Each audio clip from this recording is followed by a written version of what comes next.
Alrighty, folks, we're gonna get right over to Elden Ring here in just one sec, now that the ads are wrapped up.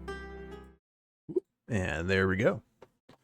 So, we got a bit of a return to form here. We've had a couple of days of a different action RPG, and I'm not gonna lie, I'm a tiny bit worried that having to rewire my brain's muscle memory might just fuck me up a little bit for this fight.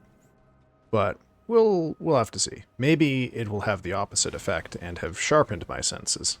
Yeah, thank you. We'll see. I remain cautiously optimistic about this. Well, okay. And some interesting patterns right off the top here. Anyway, welcome in, Shadow. How are you doing, man?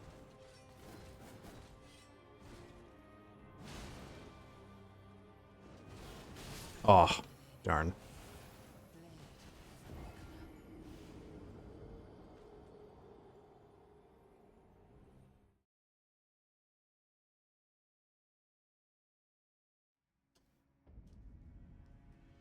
In the meanwhile, I've got quite a... was watching The Good Wife with a Friend. Oh, okay. See, I've heard lots of good things about that show, but I have never actually sat down and watched it. Unfortunately, I just it kind of escaped my viewing, and now I have so much less time. Mid season 2, it's been good so far. Okay. How many seasons does it have? How far are we talking into the show?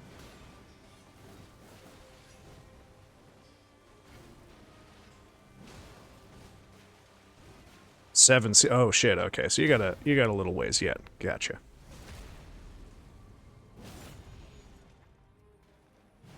Oops. Oh, weird behavior.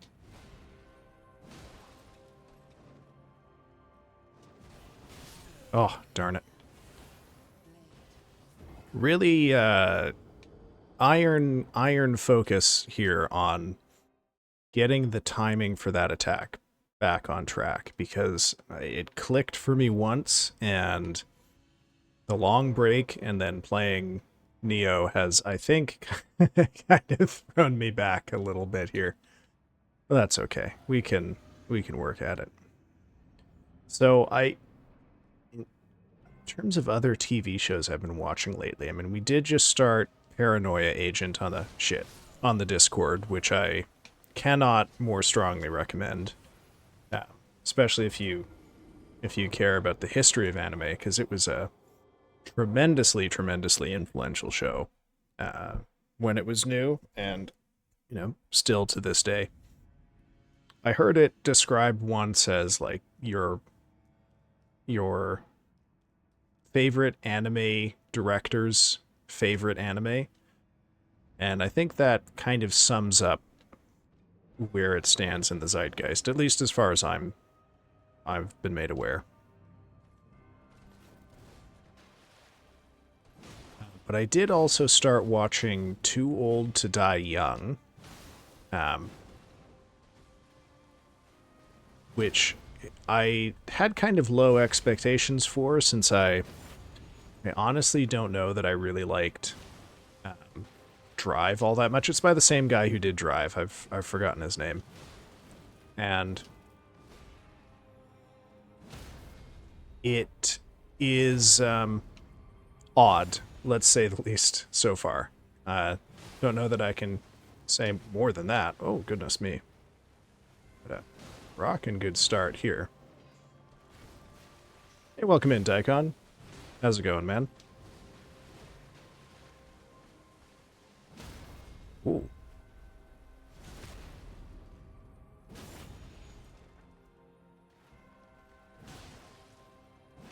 Oh, that was a lucky one. Gave blood today. Very nice, very nice.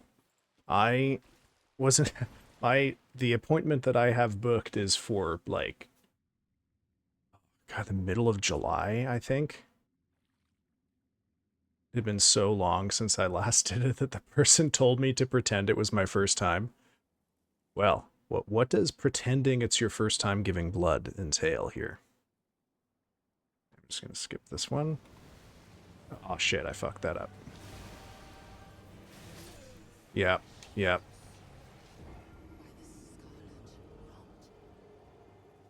Ignominious end to phase 2 here. Get more involved instructions. Ah, right, right. Oh, you know what? It just occurred to me too. I am pretty sure my blood appointment for July is booked on a Thursday, which is going to be a problem for me. I'll have to get that looked at.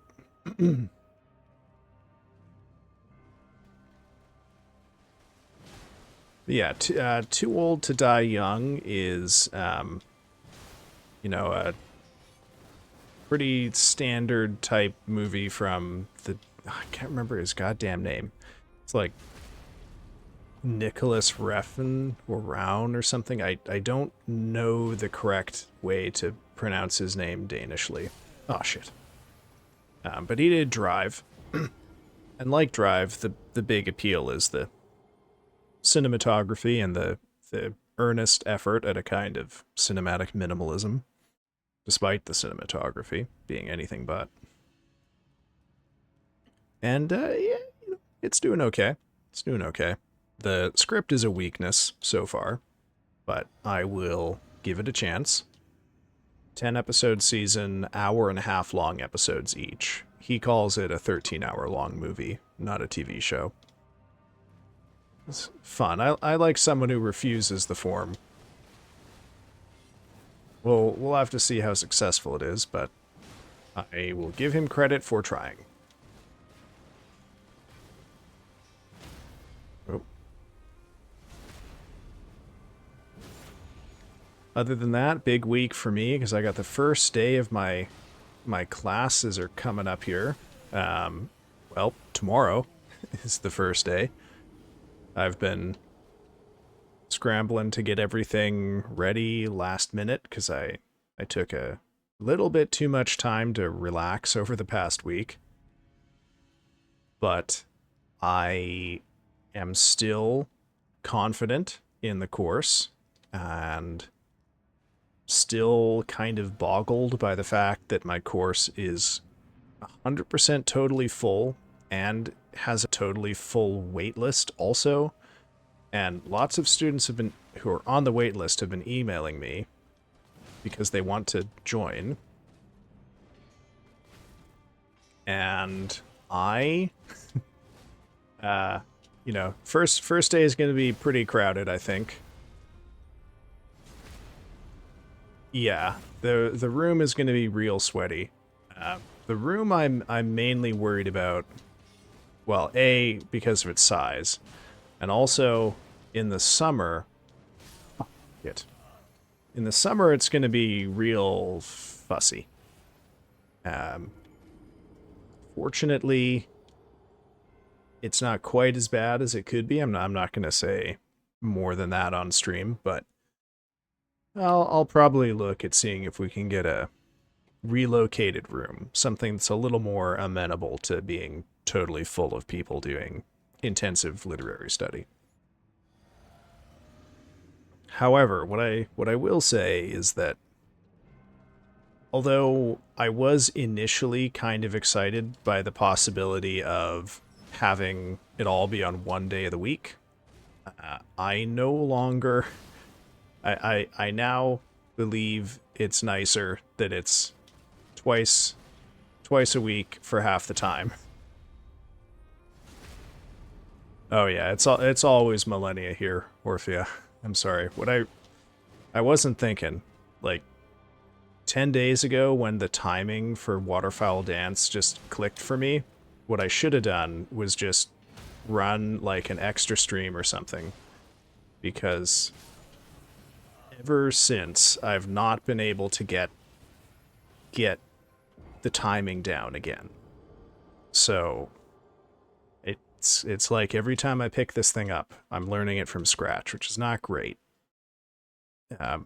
What that probably means is I've just got to do a little bit of offline practice to try and get this timing down pat. How are you doing, Orphea? Do you feel better now that you know about Spilk? Because I don't feel better knowing about it or having told you about it. Do you also want to know about Spilk? I don't think you do.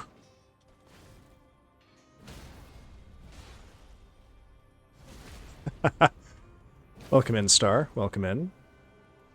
It is not spit milk. It is not spit milk. I promise. Oh, shit.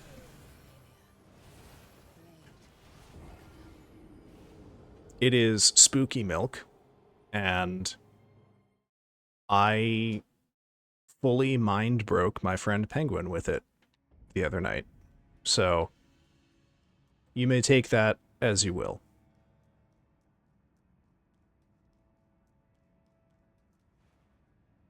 I don't know. I'm glad that it's not spit milk. That is actually much worse than spilt milk. How did Celeste go, Star? Oh, God.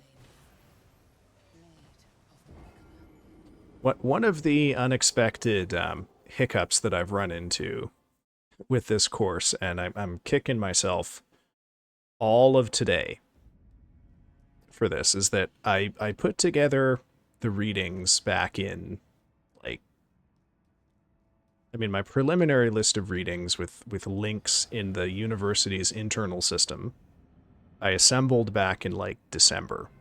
And I put that together with the idea that I would just, you know, decide from them, copy paste them into the syllabus, and that would be what the students get. It'll be easy. They'll have the file so they can just click on it and it'll take them right to the reading.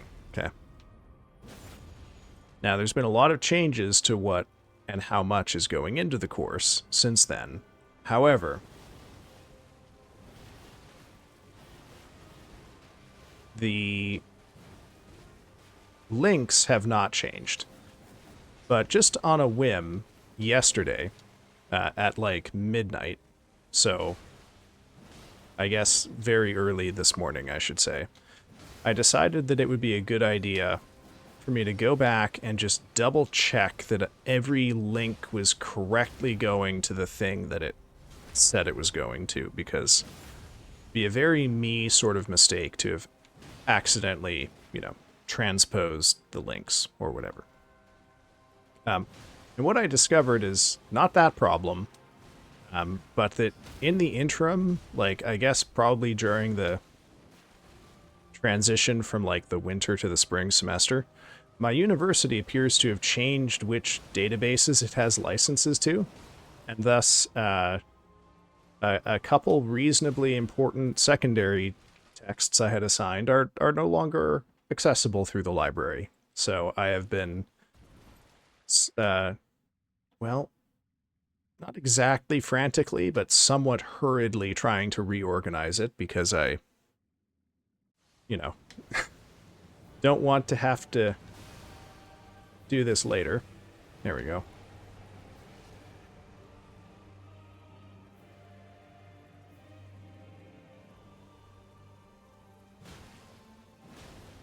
Oh, shit. I got distracted looking at the pretty wings. Oh, Star, I'm sorry. I forgot to watch the cinematic for you. I, no, it's okay. I've already dealt with the worst of it, Daikon. Just, you know, it interesting chapters and articles that I thought I was going to give them that I no longer can, so I just had to sort it out. I did not like pineapple on pizza, but not necessarily because of the taste. I just didn't like that it made the cheese wet. Like, it was strictly a texture thing.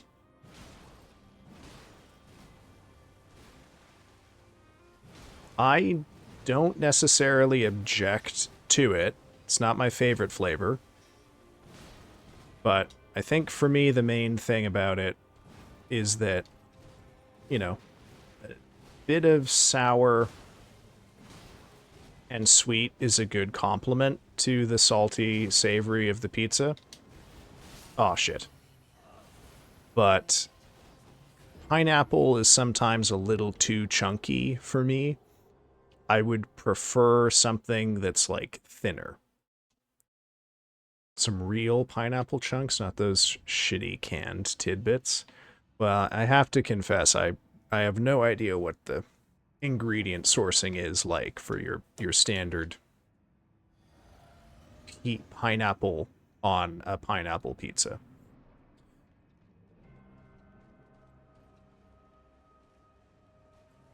I like the idea of pickles on pizza, but again, you know, they're usually a little too far in the other direction. Too sour and not sweet, so.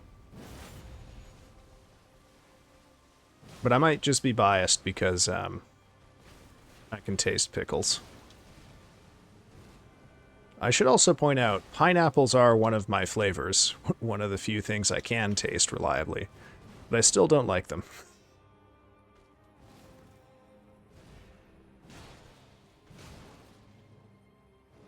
Well, you would know, wouldn't you, Shadow? You would know. The secret pickle group chat that we belong to. I can taste really strong, like, acidic things pretty reliably. Well, okay, I can taste acidic things pretty reliably. And I'm ever so slowly, seemingly getting my, like, sense of sweet back. Like, I can taste incredibly sweet things. But you know, it's a little weird to have a partial palate. Food still tastes fundamentally weird to me right now. I think my ideal pizza... Okay. So here, let me describe some things I don't like in pizza. Oh, shit. I strongly can taste my love for you. Your love is sour and acrid. Goodness gracious. Well, I'm grateful that you know yourself so well. Oh. Oh, well, come on, man. You should have embraced the acid thing. Tell me that your love will dissolve all of my pain. Tell me that your love will melt away all of my troubles. Don't give me this sweet shit. Well, the last time I definitively had my full sense of taste would have been December of 2023.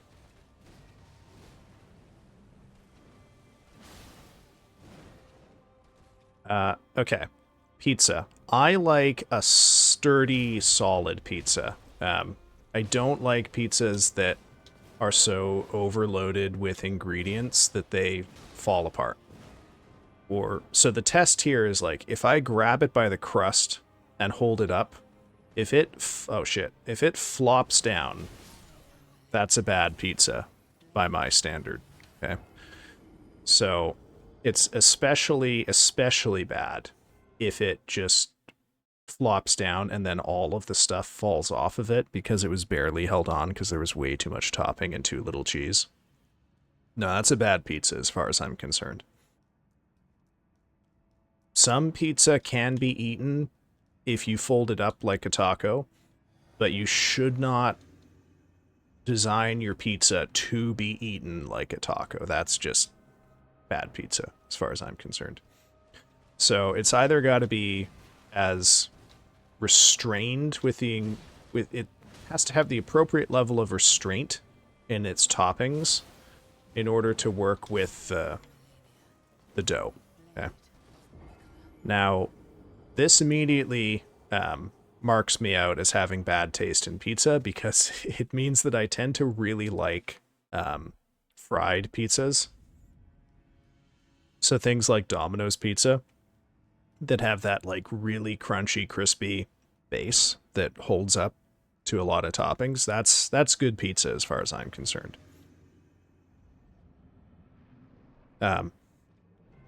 However, I can't say that, you know, that's the only good pizza I've had. It's just, you know, I so despise the experience of like pizza falling apart when I'm trying to eat it that I even before I lost my sense of taste and even before I went vegetarian, I tended to just order like your basic cheese pizza. Like I didn't really like pizzas with a lot of shit on them. So that's my ideal pizza, is something that's thin, crunchy, and oh shit. has, let's say, in addition to the cheese, between 3 and 5 ingredients that are relatively lightweight and provide interesting textures.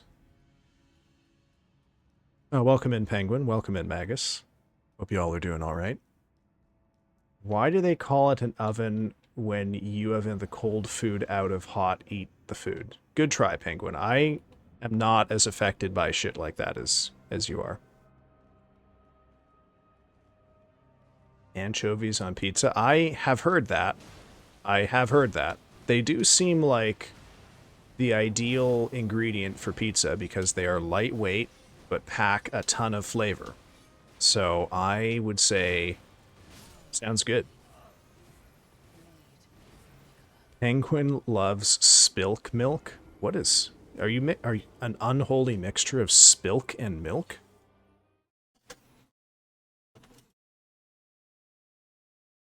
Spamilk? Spilmk? Welcome in, Angel. Welcome in. Yes, you've only really been here for the Neo streams. How you doing, Angel? Spooky, milky, femilk. Eh. You gotta do better than that to perturb me, Penguin. You forget that the other half of my activity in your stream was trying to figure out if Spanish or French centipedes are better at making out. If they could make out with you. Spooky milk. I could never forget Spilk. I know your theory on French centipedes. Okay. I'm not discounting it. Oh, shit. Oh, hey, welcome in, Zyklus. What about Pilk? Well, okay, we're gonna have to align some terms here, because I'm gonna need you to clarify what Pilk is here. Now, I know what Spilk is. Spilk is spooky milk. Now, we can argue definitions from there and how we get to spooky milk, but what's our goal here with Pilk? I mean, Pilk came up last night, but it came up in the context of me trying to gaslight Penguin. Oh, Spilk is spider milk. I mean, that was a possibility. Sadly, milking spiders, very difficult. Oh, right. Someone did mention that. Right. And that led to, I want to say, Magus, you brought up Pegnog after that, which is Pepsi and eggnog.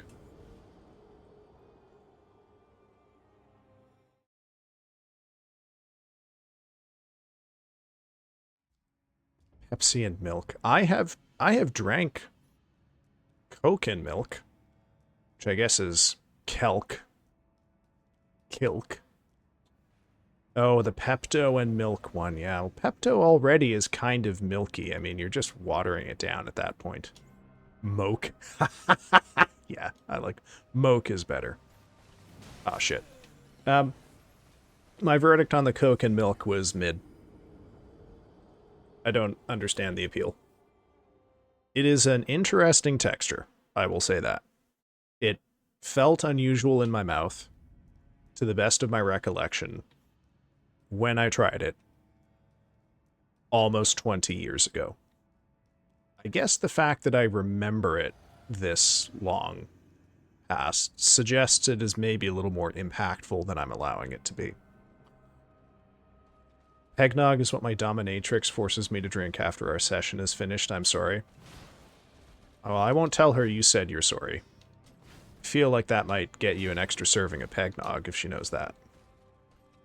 When food cold out, eat food the cold, in not out oven hot. So when hot in oven food, you out hot food eat, and of cold out food, whereby food hot is. Good try, Penguin.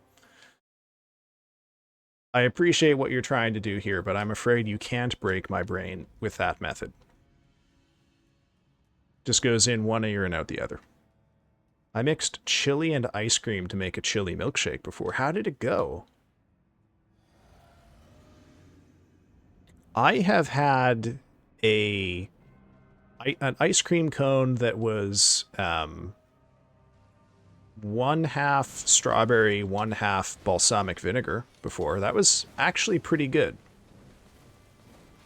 And then also there was a ice cream place I used to go to that had a blueberry balsamic, and that also was nice, I thought. Oh yeah, balsamic vinegar ice cream. Good shit. Oh shit. Goddamn. Cold grizzly beef come up through a straw.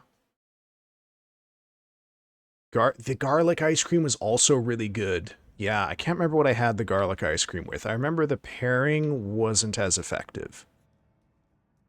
But I did also note they had a roasted red bell pepper ice cream there, and I have not been back since to try the garlic and the bell pepper one. I enjoy a nice fingerful of grease from the bottom of a dirty skillet from time to time. Not gonna lie, I've done that myself, back when I ate meat and thus had a little more exposure to grease. What's a little skillet grease gonna do to you? I mean, you ate the food that was bathing in it. Oh, shit.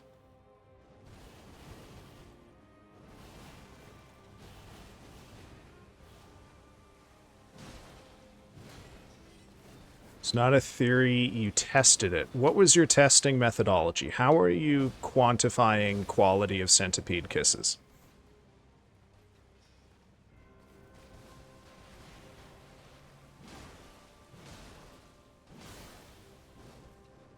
Yeah, eat the bathwater. That's how I'd describe that. Just imagining bathing a baby and the leftover water is thick and greasy. Oh man. I'd probably think I need to return the baby at that point. Exchange it for a new one. That one's clearly broken.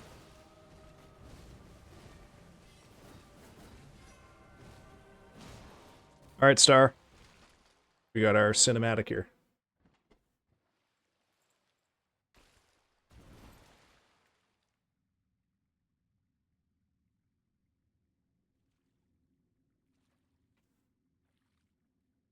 Ugh. I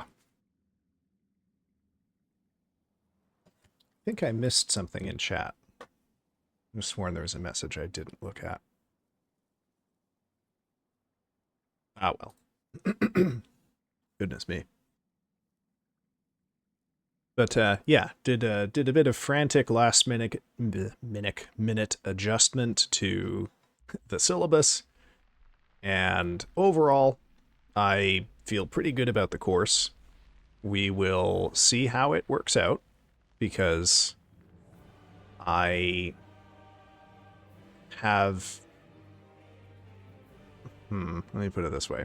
My expectations of what senior students could handle, meaning fourth year English majors, was set at a particular level, and the overwhelming majority of the feedback I got on early drafts of the course told me that I was expecting way, way, way too much of the fourth year student in 2025. So,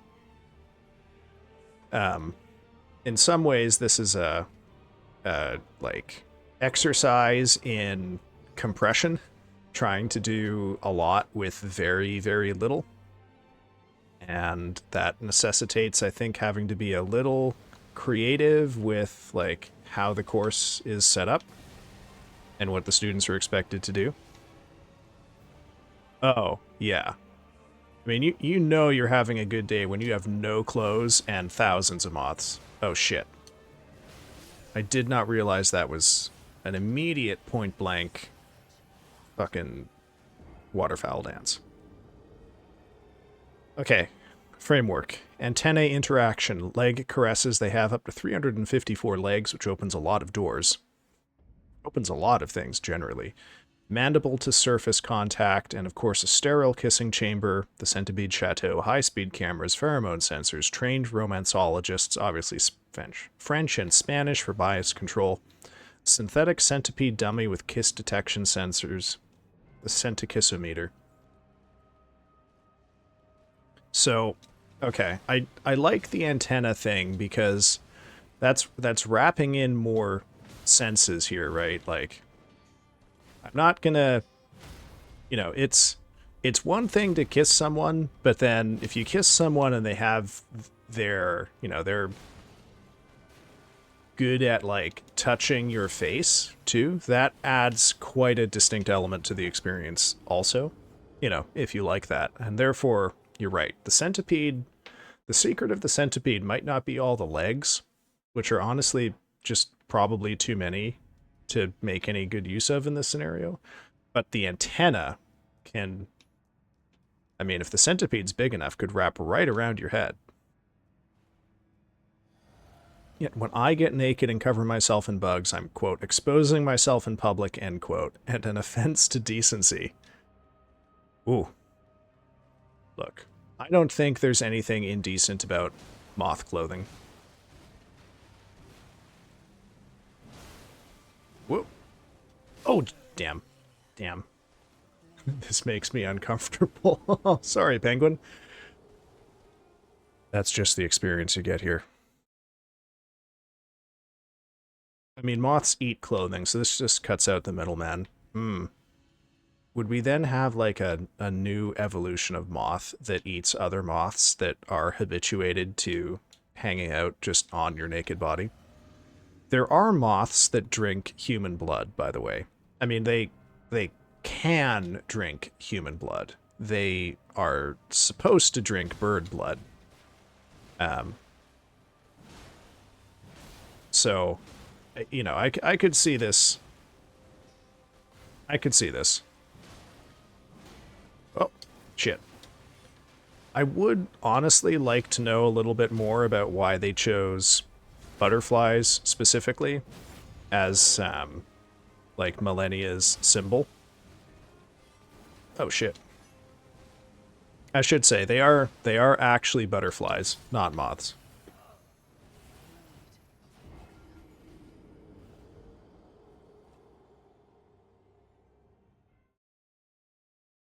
Oh, yeah.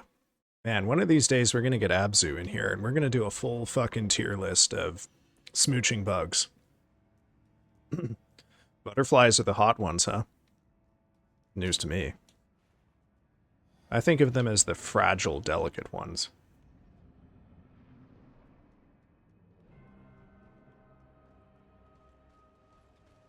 Oh yeah, oh shit. You like the dusty night ones? I like them because they're clumsier, fuzzier, and they've got feathers on their face. And coming out primarily at night gives them a layer of mystique that the butterfly simply cannot achieve with its pathetic and unimaginative diurnal habitation.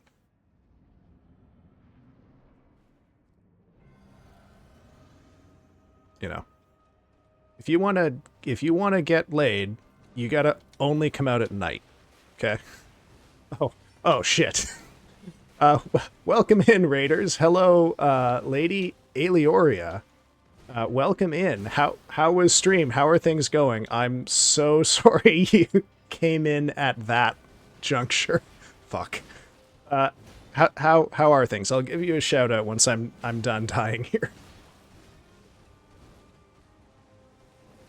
No, they would not. Cockroaches would not kiss like centipedes do. Completely different mouth parts, I'm afraid. Like I said, we're going to have the stream with Abzu about that. Welcome in, Blue. Welcome in all the first-time chatters here. Good gracious. What were you playing, Aelioria? Oh, God. Raiders, what is your favorite alternative milk? And why is it... oh, fuck. Why is it roach milk? All right. Let's do our shoutouts here. Let's greet the guests.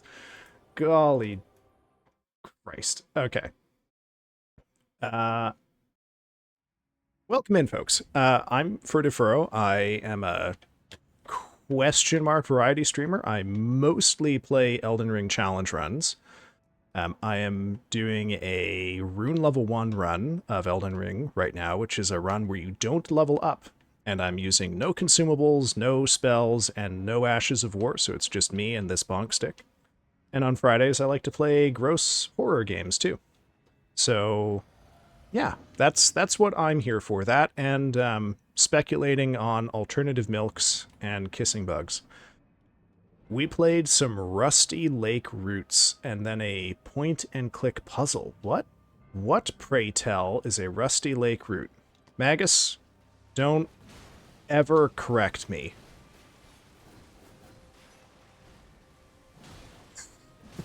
I mean, no consumables like, I'm specifically thinking of weapon buff consumables here, or,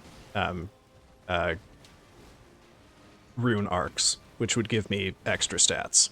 Oh, shit. But what are they? What are they? Tell me about the Rusty Lake Hotel. The Rusty Lake series is a series of twisted, dark point-and-click puzzle games. Oh. Oh. That sounds right up my alley. Do they do escape room games? Oh. Oh, also, welcome in, Eva Rain. Thank you for joining us. I also used to like banana milk back when I could taste bananas. Oh, that was really bad on my part. Gosh. Oh, golly, golly. I thought that was a consumable. I'm not too far into Elden. I only beat that meteor guy, and I've been exploring. Yeah, I mean, fair play. Like, I'm sure there is a level of challenge run here where you don't even use the wondrous physic, but I don't know. I don't consider it a consumable. However, I see your point. However, I would also raise you my point, which is, don't ever correct me. Hydrate, redeem, right as I go in the fog wall? Okay, I'll hydrate as soon as I die. There's a lot of murder, blood, dismemberment, and all that kind of fun stuff wrapped up into a twisted family story that crosses timelines. Holy fucking shit, that sounds amazing. Okay. I'll check that out. Rusty Lake. Okay. Best milk is horchata with root beer whiskey. I don't know about the whiskey. Horchata fucks, though. That's a great call. Whoop. Okay, can we do it? Can we do it, chat? Nope, we sure fucking can't. Okay. Melon... I don't think I've ever had melon milk. How do you milk a melon?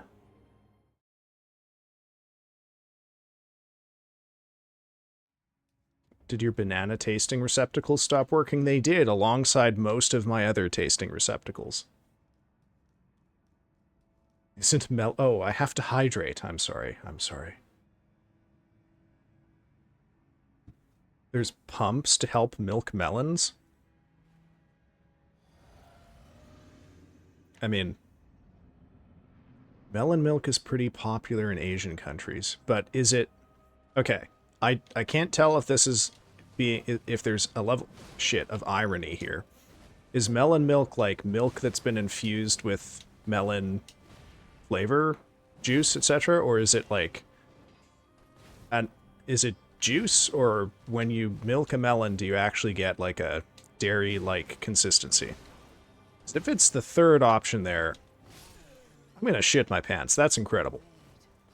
It's kind of like chocolate milk, but melon flavored. Oh, okay. All right. Well, oh, Lady Aeliora, thank you for the follow.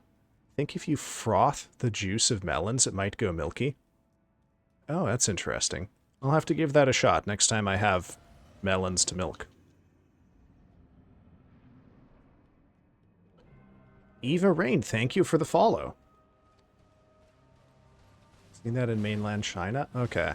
I don't really know. I mean, I do a lot of my grocery shopping at TNT, but I have never really bothered with the melon stuff on account of, I don't know, I don't usually like melon flavor. Oh, fucking, what was that? I go by Ailey for short, if that helps. Aeliora is a bit of a mouthful. Okay. Oh my god. Another, oh shit. I gotta dodge and attack you. Fuck. Okay.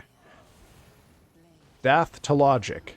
Oh. Death to logic. Ha! Ah, fuck. Welcome in, Death to logic. Thank you for the follow.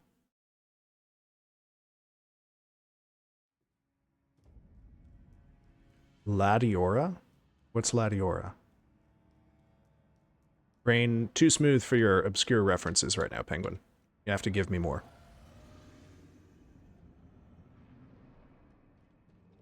Okay, chat. We have a decision to make here. Milk, spiders, or centipedes? VIP punishment. Streaming Shadow. Which of the VIPs has to hydrate? Peach Calpus is pretty good. It's kind of milk adjacent. Oh, I have heard of that. I have heard of that. Oh, Lady Aura. I see. I see. Okay, we got a bit of milk. We got centipedes. Okay. Spiders. I gotta say, those of you who were in chat last week, you know what's coming if spiders wins here. Penguin, you've been ordered to hydrate. Oh, you already caught it. Okay. Magus says no to spiders. Tough shit. Oh, fucking god damn it.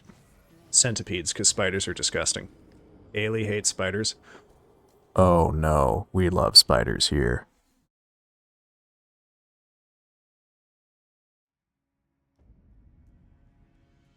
You chose OJ. Okay. Well, let me reframe that, Angel. I love spiders here, and I'm the only one that matters. Well, I don't think spiders are actually winning the vote here. It seems to be centipedes by my eye. Freshen up your spider bucket. Oh, god damn it. Yeah, we're gonna go to the spider bucket.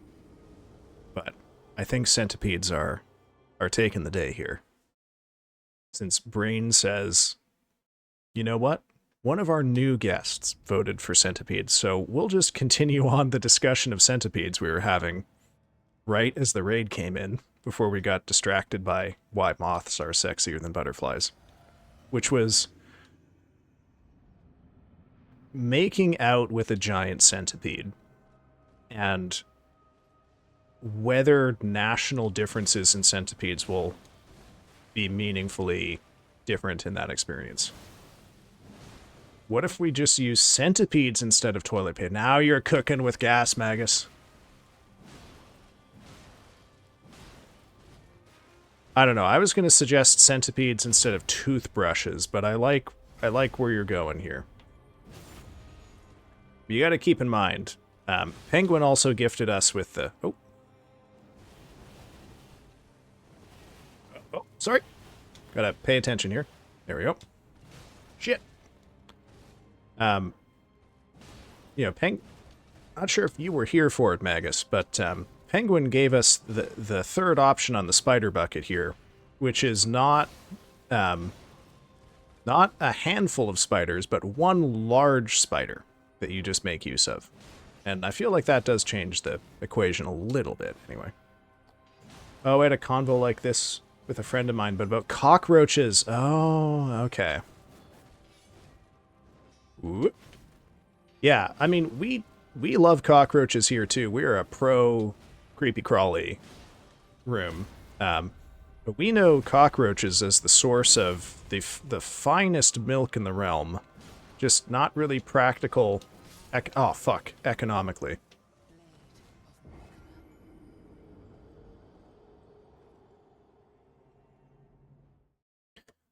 See, when I think of centipede milk, which is a concept that I have specifically brought to mind 4 or 5 times in the last week, every single time it comes up, I just imagine squeezing the milk out of the centipede like it's a fucking Go-Gurt tube.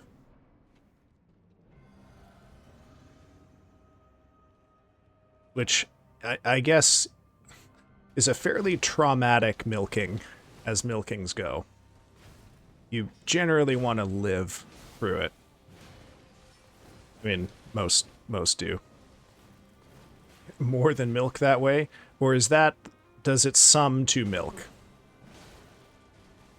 like a lobster, but liquidy. Where special, the centipede bib. Oh, would the centipede bib look like just like a big chonky centipede and the, like it locks onto its own tail where the bib clasps behind you?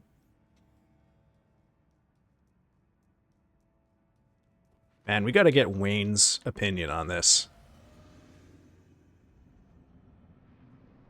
Oh yeah. Oh yeah. We're cooking with gas here now. Oh shit.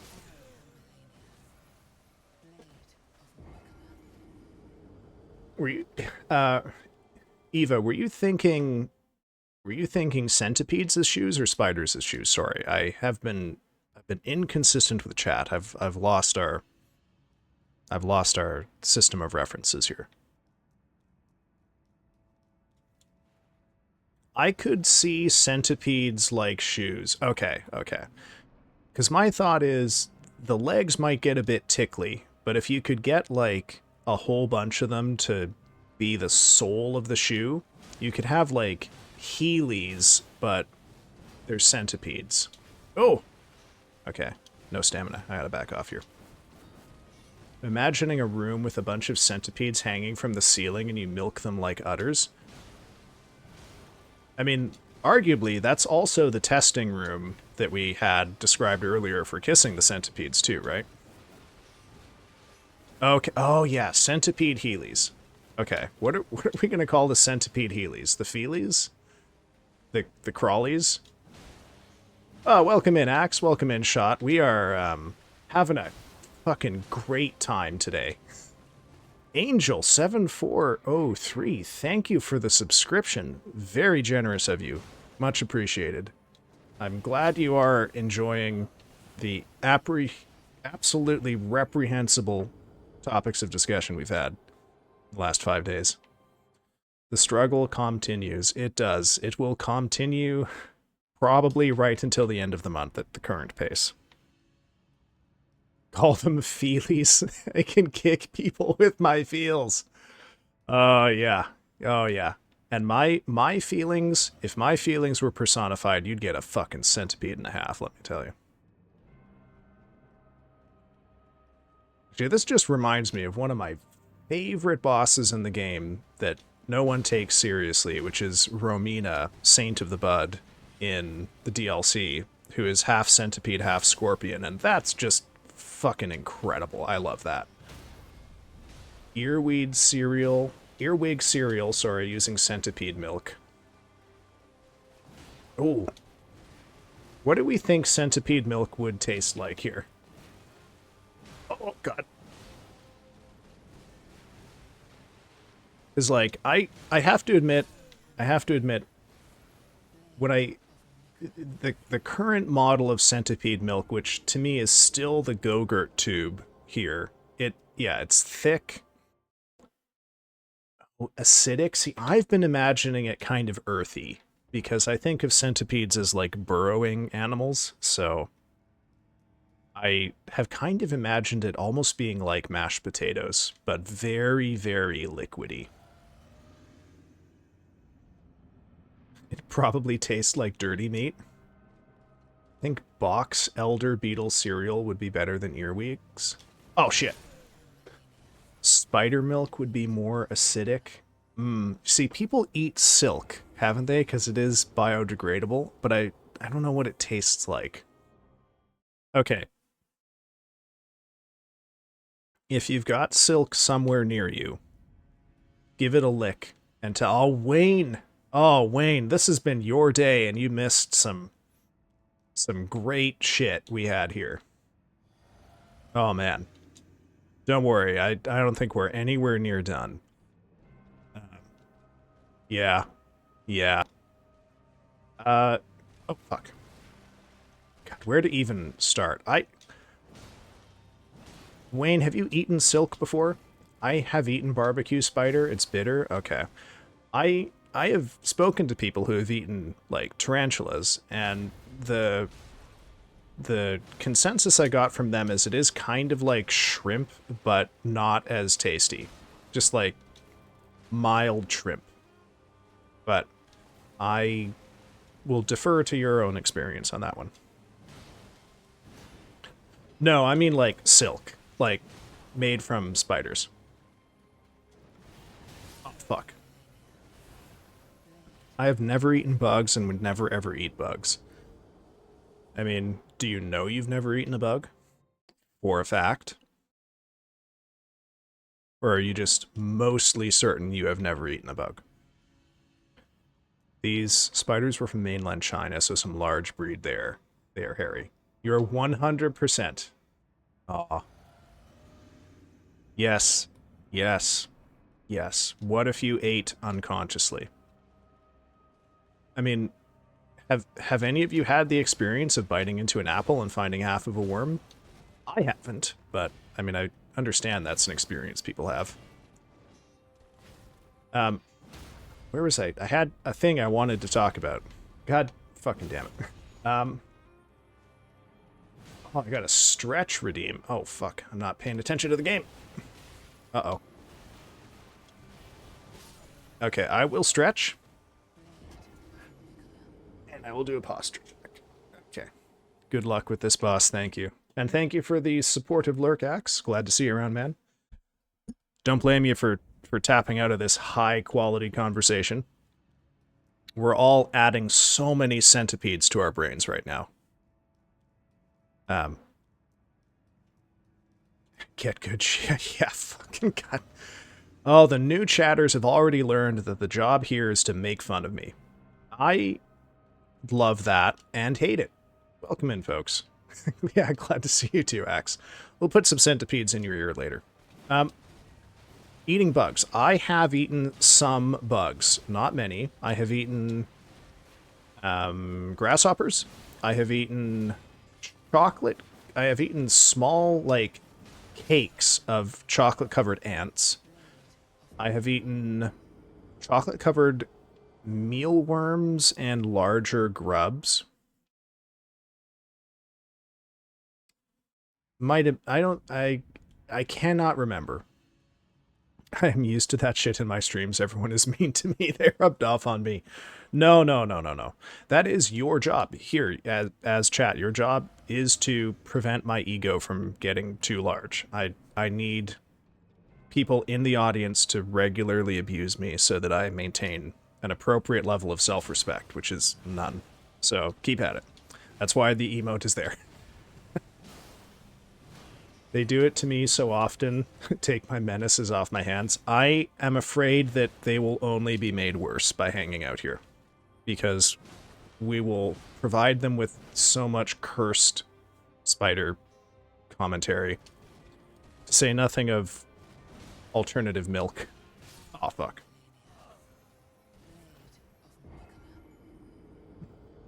Spiders generally avoid places like mouths because they can tell when something is probably a mouth. Humid, cramped, and slippery, but what if a spider were to want something humid, cramped, and slippery? No, I know what you mean, Wayne. I've never consciously eaten a spider. So as far as the bugs I've eaten goes, I fully could not tell the ants. These were cakes like the size of, I don't know, a Canadian quarter. And perhaps like a quarter inch thick. And yeah, I couldn't detect the ants in them at all. Fully absent. The mealworms had no taste and no discernible texture at all. Oh, first time chatter. Welcome in Death to Logic. Oh. Having chat-to-chat combat here. I've only ever been nice to you? Well, show me what being nice means, and I'll adjudicate this, okay? Closest I'll ever put a bug to my face is when I use carmine-colored eyeshadow. Oh, yeah. You know, I don't wear makeup, but I have known vegans in the past who have to be absolutely fucking maniacal about researching the dyes and everything just to make sure the makeup is vegan, too. Oh, shit. Okay, can we do it? No, we sure fucking can't do it. Oh, golly me.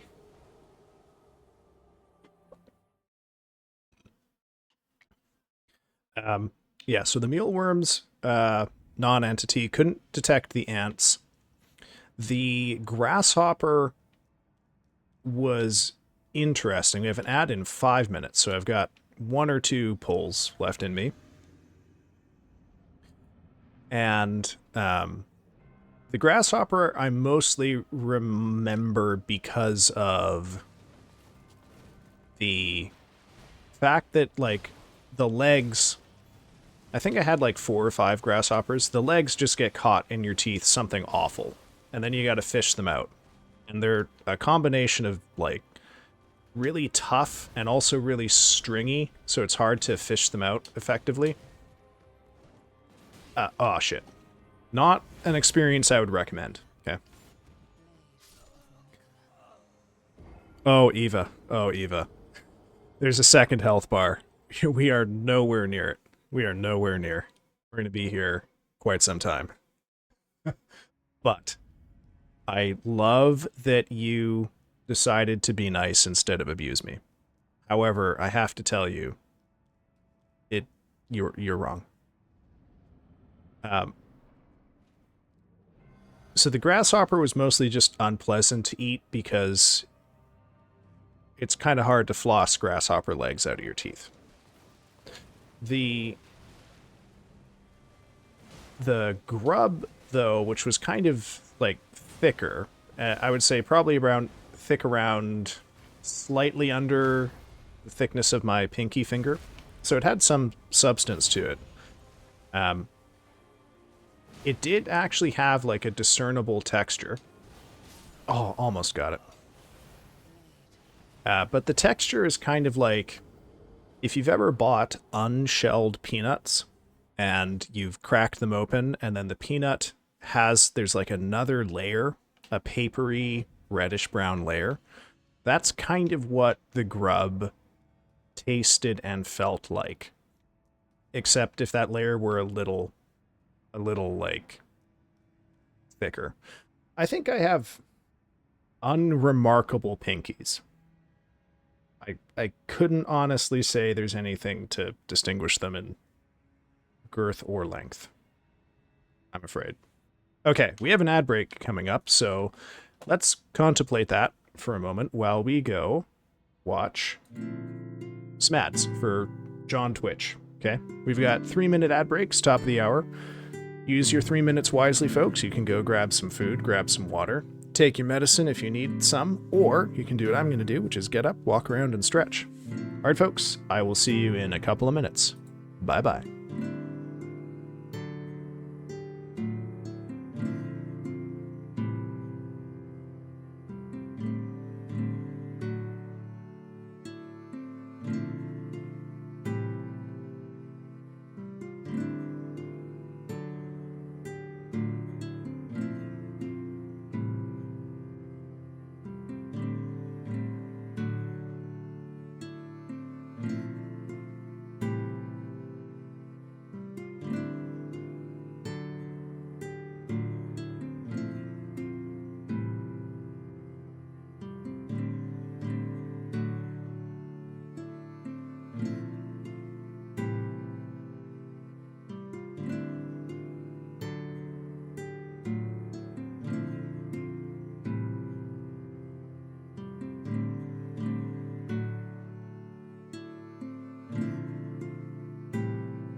Alright, bug fuckers, we're getting back to the game here. So, let's briefly review chat. Most bugs that are readily available for eating, like, physically repulse me, even though I'm the bug guy. Looking at, excuse me, even looking at mealworms makes me want to puke. Yeah. They're not, oh my god, they're not that appetizing, admittedly. Oh, you got a Mormon wives ad? Oh, tell me more. What exactly was it advertising? I could try a cricket, though, maybe. I'd be willing to try roasted silkworm pupae. They look good. I'm gonna guardedly advise you, Wayne, to skip the cricket. That seems, from my experience, to be just a really unpleasant mouth sensation. Unless you really like the idea of random crap being caught in your teeth. In which case, there might be nothing better for you in the world than crickets to eat.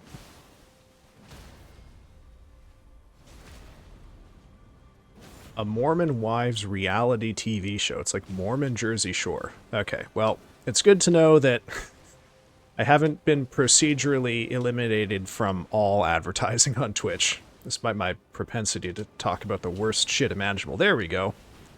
Okay. Ha! Look, I can do it. Just gotta remember the timing.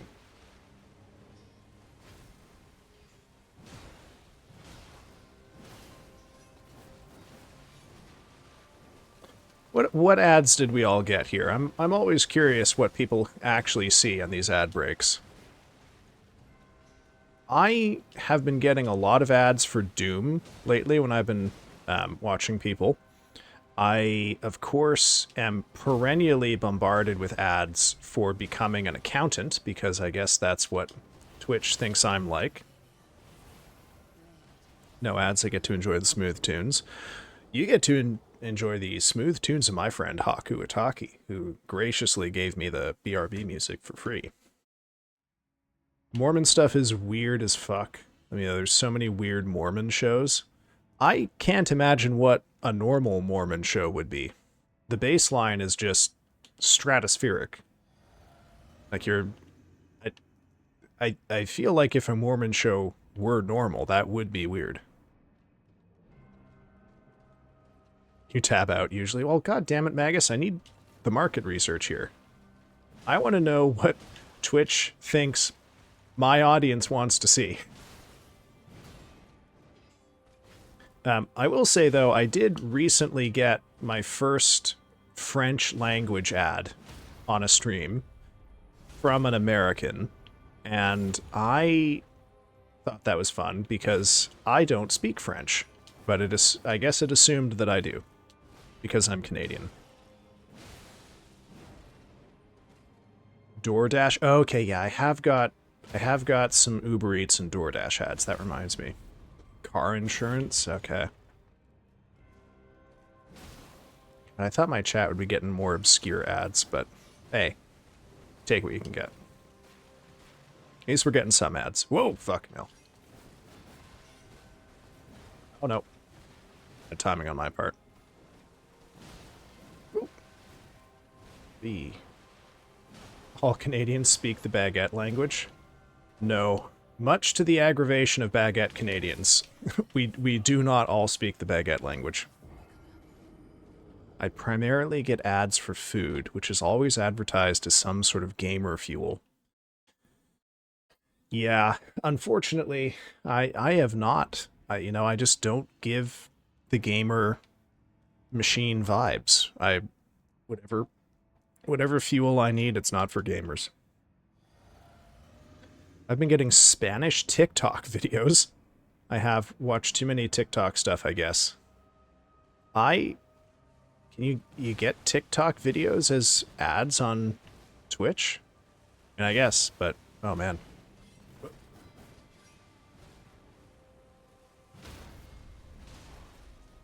Ah, too slow. Oh, damn. No, I mentioned because you said French. Oh, okay. Gotcha.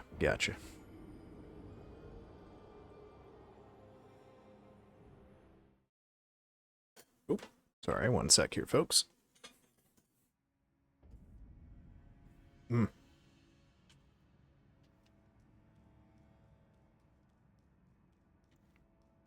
So, gosh. Okay, I think we have exhausted the topic of eating bugs. Let's get back to kissing them. Wayne, this might be up your alley. We were discussing whether it's possible that there are national differences in the quality of makeout you would get from an appropriately large centipede. I'm a Central Canadian. I'm just Métis. I point with my chin and all. Pointing with chin. Is that a Central Canadian thing? A Métis thing? I didn't know.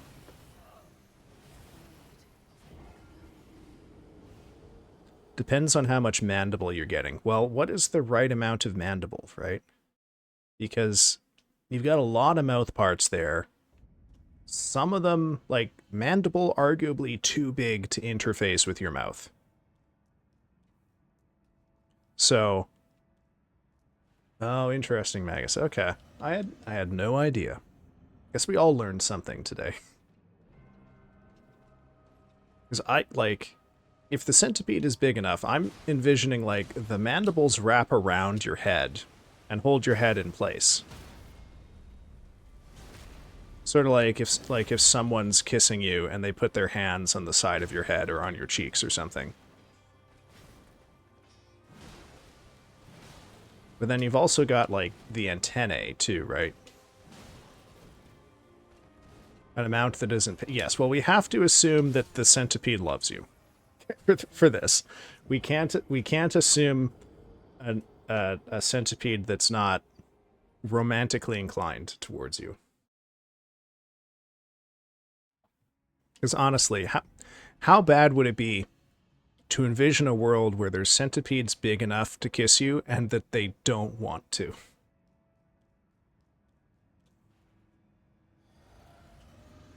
Come on, give yourself some credit, imaginatively. Really.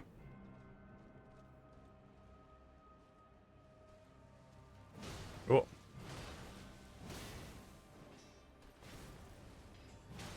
But I guess this sort of reflects under the bigger question of, like, what does a centipede taste like? Because it's hard to envision exactly what the centipede's technique is going to be here. A giant centipede that you can probably romance would be pretty dangerous and may not even be, oh shit, aware of their own strength. Yeah. Yeah. Look. We have to have a measured amount of realism for this scenario where we're smooching centipedes.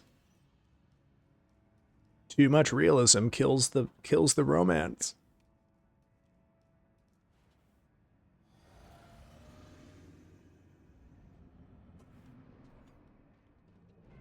On the other hand, though, I feel like I perhaps killed all possibility of centipede romance with my theory of milking centipedes by squeezing them like a Go-Gurt tube.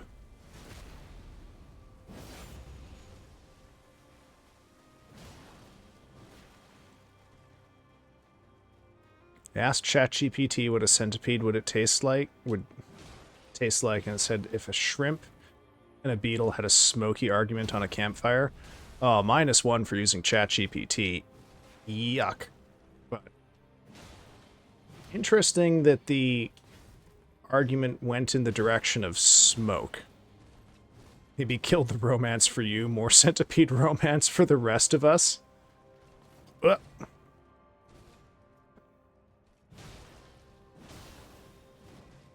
How many people... Okay. If centipedes were, oh shit, big enough to kiss, do we think a lot of people would want to kiss them?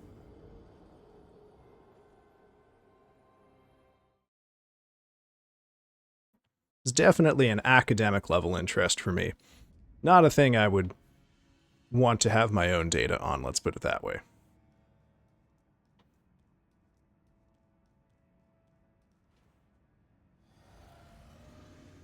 However, I'm lonely as fuck. If it's into me, I can't really complain. Oh, no, no, no. Shadow. You can't be romancing the first centipede to be nice to you, man. You'd be surprised how many people want to do crazy shit with regular-sized bugs. I don't think I would be surprised by that. Oh, fuck, I fucked up the riposte. Watch me. I don't think that's quite how a dare goes. Actually work with some of the devs at ChatGPT or GPT for scientific applications. Oh. Oh shit.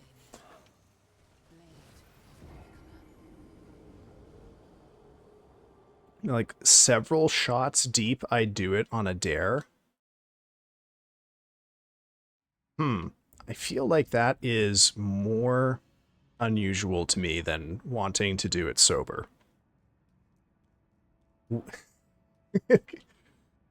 What would be the obstacle to sober you kissing a centipede?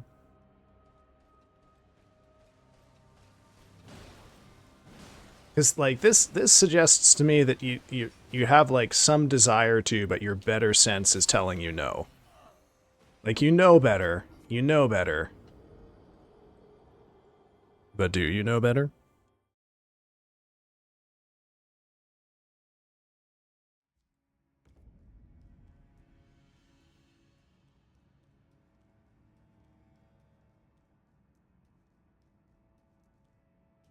Do I? Now that's a question. Well, do you know better?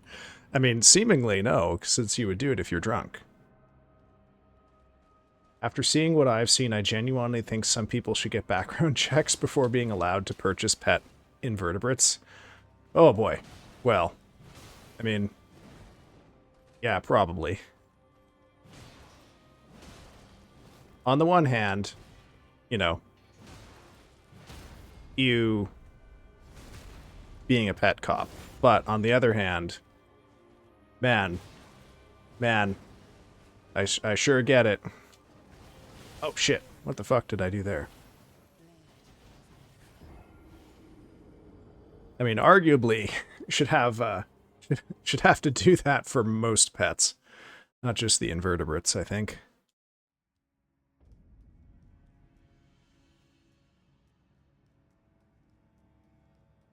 Yeah, yeah. But we haven't even really got to the core of the centipede question here, which is like, okay, if we can even, you know, if there are massive centipedes we could smooch, do we think that there would be, like, would there be a, oh shit, a distinctively French way for centipedes to smooch versus Spanish, let's say? Like, can you get French kissed by a centipede?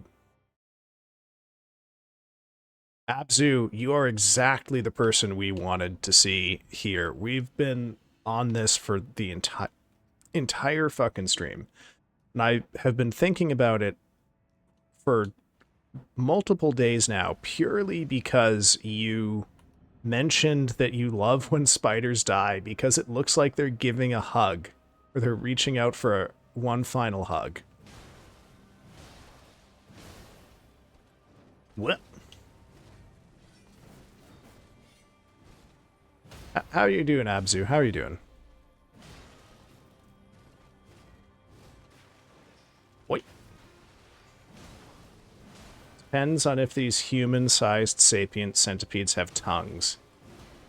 I mean, okay, but if their mouth parts are all, like, chitinous, right? So they're nominally hard to the touch. Like, you could get French kissed by something that's not soft, right? Oh, stop. That's so sad. It is sad. I'm doing well. Just trying to draw. Oh, okay. Okay. What have you what's on the old sketch pad? Welcome in, Ghost Body. We are indeed going here again, I'm afraid. The gaming is it's going. It's going. I am here. I am playing the game. It's on screen. I can't truthfully heighten that description much. And that's really all I can say about that. Well, yeah, but would these mouth parts be closer to her tongue than anything else? Fucking pull up a picture of centipede mouth parts, man. You'll see. I don't think like a tongue applies to most of it. It would be like getting French kissed by a tongue depressor, I think.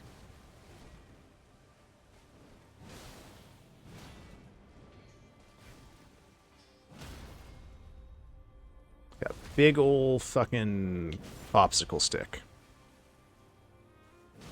Trying hard to imagine kissing a centipede. Well, just think. You know, once you have accomplished that, it'll be easier for you to imagine other interesting things. Why? What is going wrong here?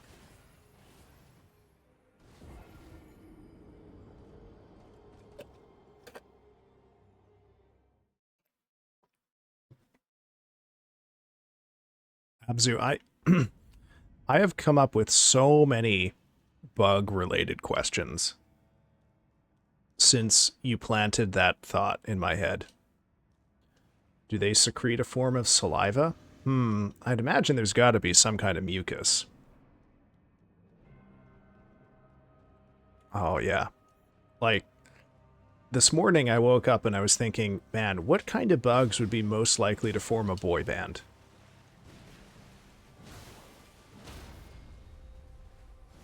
Am I allowed to imagine a tongue on each centipede leg? Oh, a licipede! Yeah, that sounds fun.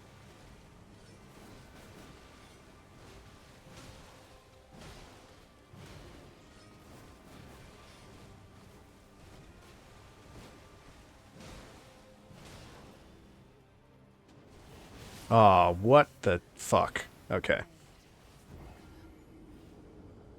Could also clean your car. VIP ad. You would like to become a VIP. Angel, I hope you know what you're doing. And I hope you've looked at all of the punishments that are available for people to retaliate against you for having VIP. It's too late now, you made the redeem. Aw, you went with beetles? Yeah. Classic. Mantises is a fun one, though. You know, you kind of would think that, like, mantises would be a, I don't know, like a girl idol group thing, but I love the idea of the all-mantis group being the boy band. That's fun. You know what that is? You know what that is? That's evil Yuri. No, I'm sorry, that's evil Yowie right there.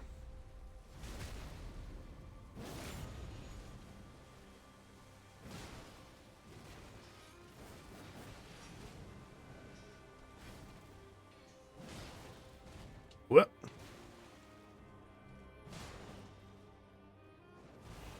Oh, god damn it. Make it into a game, be the manager of the Mantis boy band? Oh shit, that would be a hell of a visual novel. Boys to Mantis? Oh man, if has anyone here seen Paranoia Agent? I just watched episode 4 last night, so I've got the Man's Path plot line sort of in my head right now, and I'm thinking of like Mantis Path here too. Dung beetles would be more prone, but okay, maybe. But would you listen to the Dung Beetle boy band? For beetles, I just like how different they are and making them fight. Boys to Mantis is actually legendary. Paranoia Agent is so good. And listen, people. If you're in my chat right now, and you have watched any anime, and you haven't watched Paranoia Agent, your castle is built on a house of sand. You careless fool. Go watch Paranoia Agent. What the fuck are you doing? Alright, that's my message for today. Did my centipede research. They don't really have anything similar in shape or function to a tongue, so they can't French kiss. Yeah, they definitely have to adapt. It would not be natural, right? It would be an experiment in expanding the tongue ability of mantis mouthparts. Oh, Wayne, you wound me. You haven't watched Paranoia Agent? Oh. Well, we're going to have it in the Discord at some point. You can pop in if you want, brother.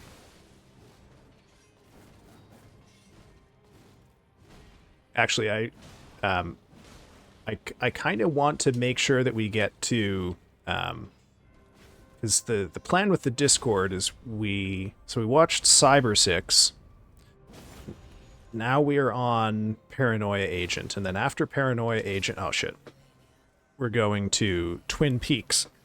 I would like to start Twin Peaks in June, so I think I might skip movie, because this Sunday is supposed to be a movie.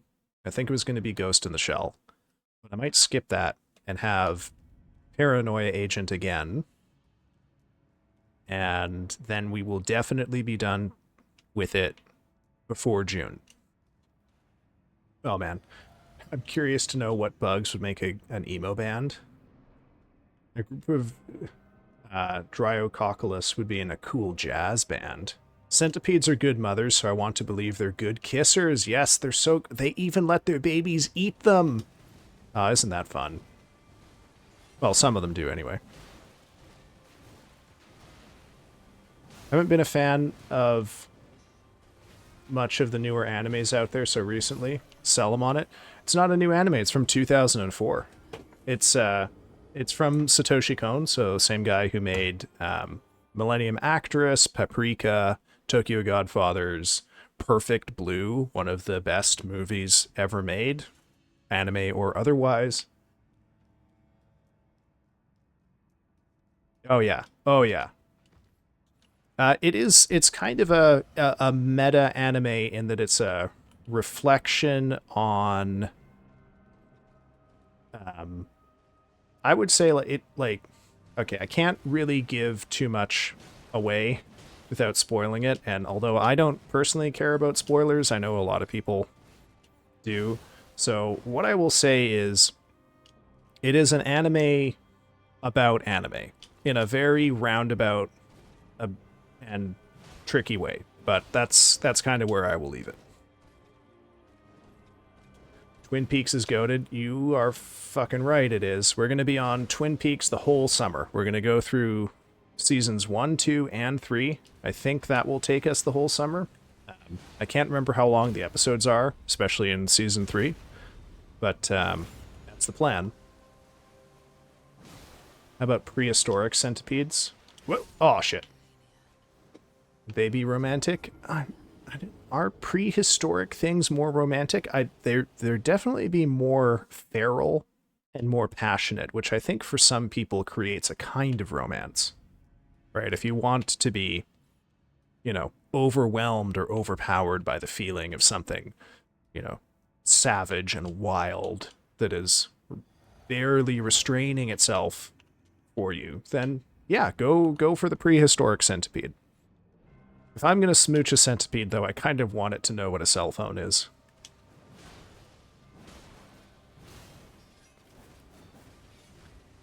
Perfect Blue mentioned? Oh yeah, Perfect Blue. Another great movie. Depends again on how intelligent they are, but more than likely they wouldn't be quite as romantic just by virtue of being older creatures. Hey, old things are romantic too, I say, sitting here in on my 35-year-old ass. Oh shit.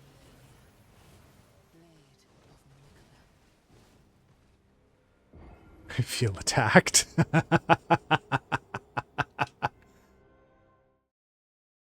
you read The Secret History of Twin Peaks or The Final Dossier? I have not. I have not read either of them, I'm afraid.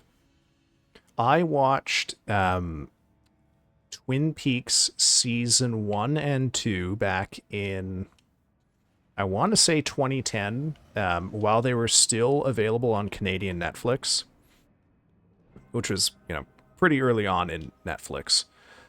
And I was quite sick for the whole time. I had a fairly bad and long-lasting flu, and I feel like that was the right frame of mind to be in to watch Twin Peaks. But it has impaired my memory somewhat, and I have never watched season 3. Not that kind of old. I meant like in the larger scope of time. Oh, I'm so fucking old I fit into the larger scope of time. Fucking Gen Z larvae age posting in my chat. I'm gonna sentence you to milk centipedes. Oh man, this is... I fit into deep tide. I know, Wayne, I know. I'm just giving you a hard time. I don't get to be a bastard to chat all that often. I gotta take my chances when I see them. Normally I get all of my anger out when I chat in Penguin streams.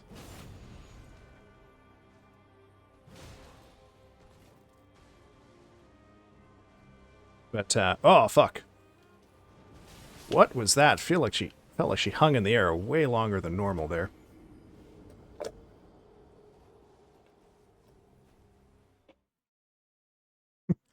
Penguin is surely in deep, deep time, though. I don't think that's true. Penguin gives me the vibes of someone who is much younger than his actions would suggest. Look, if we go any deeper into time here, we're gonna have to think about a contraceptive. You need... No, we're not doing bizarre Italian brain rot in my chat, okay? We've got plenty of brain rot to go around without that shit.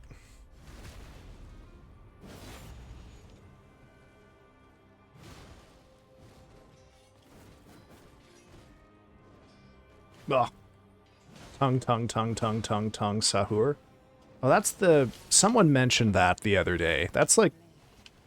I can't remember. What's the deal with that one, Angel? Tell me more. Tell me more while I think about Beatle boy bands. It's okay, I may be young, but I don't know about the Italian brain rot either. Yeah, I don't think the Italian brain rot is an age thing. I think it's a lack of self-respect thing. Furtive son, what is going on here? Oh, speaking of yank rot, we got a Yankee Pope now, fuckers. How do you feel about that? Oh, according to OBS, that peaked my mic.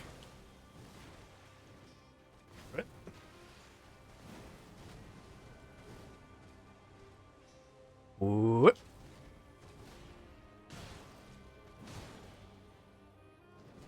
Oh, shit. Nanigasuki? Choco Mint? I don't know. What is this shit? What's going on here? What is Choco Mint? I mean, okay, it's a flavor, but what is it mimetically here? I watched like 5 minutes of these last night and my last brain cell died. Your last brain cell did submit to this. I don't know. Man, why?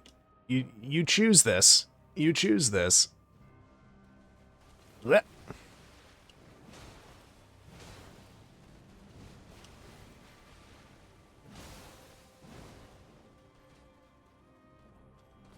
Oh, fuck.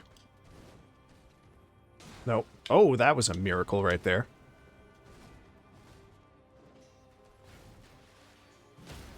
I got my favorite version of that trend, or the train run. Train ones? Train rot memes? Is that the idea?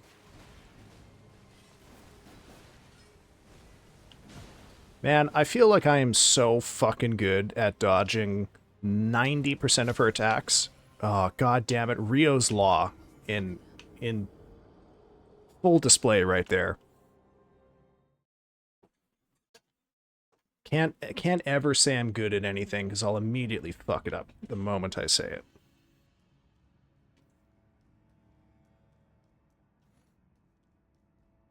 Okay.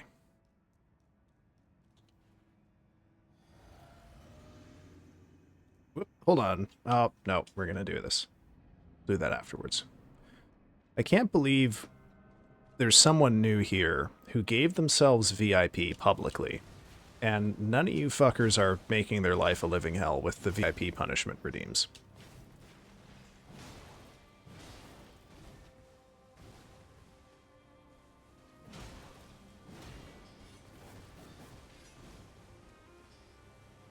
Wait. Woo.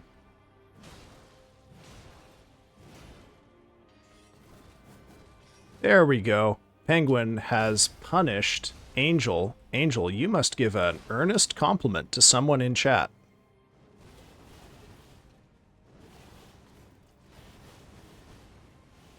Yeah, sorry, bro.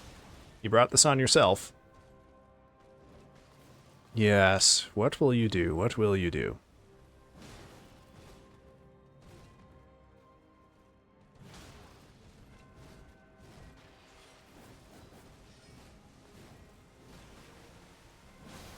Let you cook? Alright. We better see some professional cuisine here. These compliments better hit all 4 flavors. Oh, Magus wants VIP too. Okay, okay. Gotta give me a sec here. I need to finish getting killed by this boss.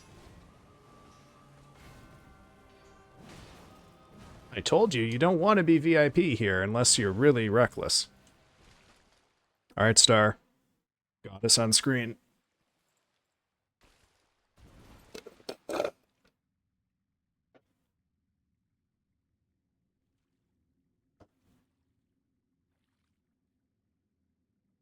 Oh, I can take a moment here in VIP Magus.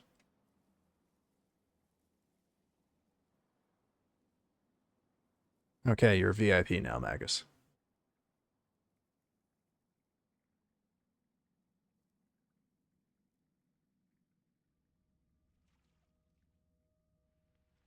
Oh, you know what I should have done? I forgot to ask the raid people how they found me, because you know, still pretty small stream here. Always good to know how eyes are ending up on me. Have you seen the Koseki Bijou one? What? That's Hololive, right?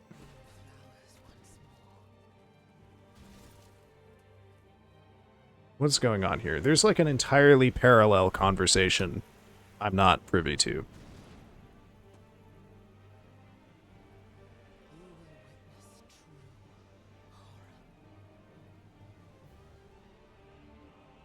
Okay, now I gotta remember to unlock as soon as I can move and run forward and around. I keep forgetting to do that, and it did actually kill me once. The Nanigasuki. Okay, but what is the brain rot of Nanigasuki? Like, what does it mean? How did we end up here?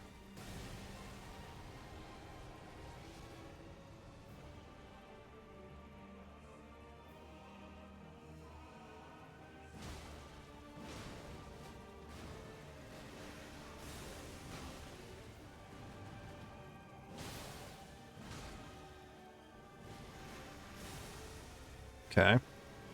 Clone attack, run away, dodge forward. Fuck. Okay. Nope.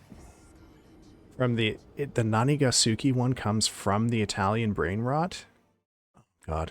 Okay, okay. Penguin, I choose you since you redeemed it. I like the dedication you had to making and rigging your own model. It's actually really impressive. I agree. I am impressed with Penguin's model. And that he did it himself. No, wait, no, it doesn't. It's a song by some idol group. People animate their favorite characters or celebs or whatever to the song. Oh, okay. So it's like that like, song about pigeons fighting or something, where everyone just, like... Okay. Sorry, I misunderstood chat. Aw, fuck. Thank you, I did it in a fugue state. Oh. What on earth is this, penguin? Oh no, I thought you're asking in the context of this chat, but its origins is from Japanese pop culture that's hyperdone. Okay. I feel like I'm getting the shape of it a little better now. I will look at that on the next ad break, which is in 20 minutes, so... I'll have to... hope I remember it by then. I probably won't. Goldfish brain will destroy me fully.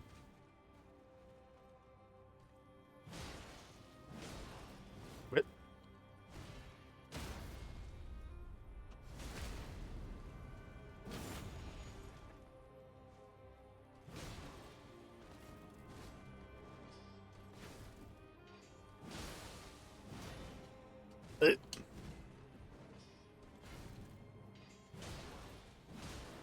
Oh no, I didn't give myself enough room. Oh, it kind of worked, though, somehow. I want to make one, but with the main characters of No Country for Old Men. I want to ooh-woo-ify those middle-aged Texans. It's a good one. Oh, okay, we're talking about that thing in Penguin's Link that I can't see yet. Okay. Noted. Aw, man, you know what I should have done for the Raiders, too? I should have done my pigeon noise for them. Wasn't thinking. Find after the first 5 or 6 the comedy wears off? Takes that long, huh? I don't know, I think if a meme can be funny the 5th and 6th time you see it, I feel like that's a pretty good humor half-life for a meme. Also, mind the volume, furtive, you'll destroy your old man ears. Oh, okay. Noted. Oh, shit.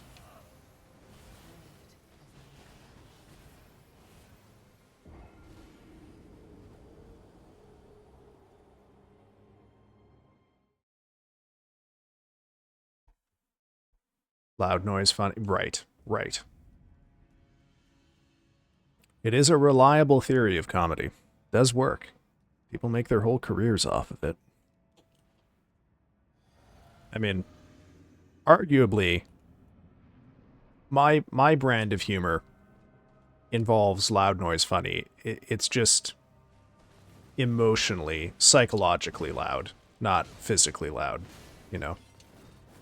Ultimately, you know, how would you milk a centipede is kind of not necessarily more sophisticated than a loud noise. Oh, fuck. Alternatively, very quiet noise, also funny. Yeah. I would say, okay, so part of the reason that I have never and will never probably do, like, react stream stuff where, like, people share their favorite funny TikToks or whatever. My ears perked up at milk a centipede. Oh, Abzu, we share a brainwave here. Part of the reason I don't do stuff like that is this. A lot of it just isn't, like, I don't get the humor, and no one wants to watch me just be absolutely unaffected by a dozen videos. But I will say, a thing that consistently makes me laugh is a machine doing something it's not supposed to. Like, a blender just going fucking berserk on a table is hilarious. I might, like, hurt my abs laughing so hard at that. Or just, like, a car moving in a weird way That's funny. That's funny to me. Unfortunately, loud noise usually does not make for funny for me. Okay, Abzu, how would you milk a centipede? I can tell you my theory, because when I envision milking a centipede, as I've told chat already this stream, I see myself just squeezing it out of the centipede like it's a Go-Gurt tube. But I think Magus gave us the scenario of like a cold back room with centipedes just hanging down from the ceiling, and you tug on them like they're cow's udders.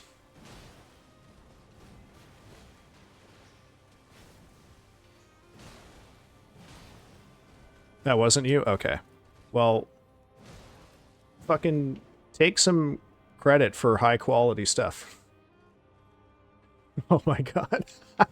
Is that okay? So you didn't envision either of those, Abzu, is what I'm taking from this. Gently tickling it out of them? Oh my god. Where would you tickle a centipede? Oh god. Centipedes have got to be... It would be so dangerous for a centipede to be ticklish, wouldn't it? Oh, fucking goddamn it. My sense of humor is just to get as stupid, disgusting, or whimsical and cutesy as possible. Yeah, I am... I share 2/3 of that impulse with you, Wayne. I can do stupid or disgusting. Unfortunately, I'm constitutionally incapable of whimsy. It was beaten out of me in childhood. Now I press on with the grim self-satisfaction of a man who's unbothered by the thought of milking centipedes.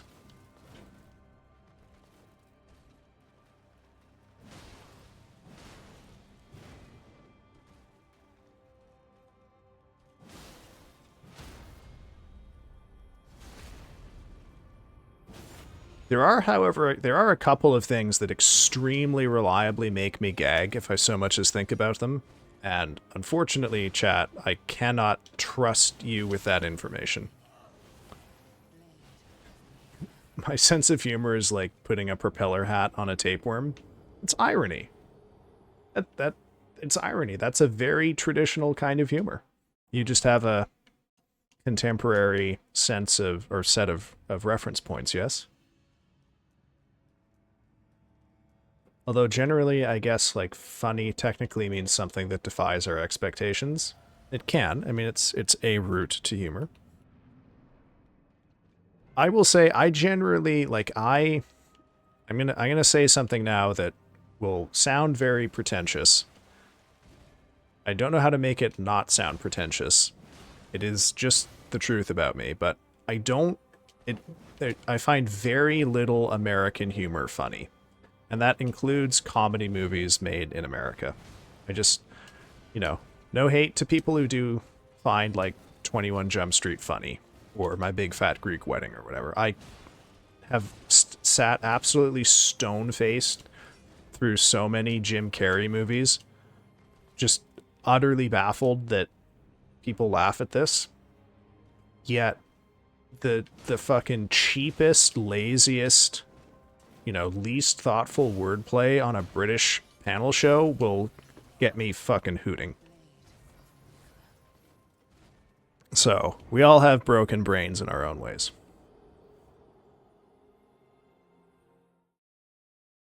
Never seen those movies. Happy Gilmore? Didn't find it funny.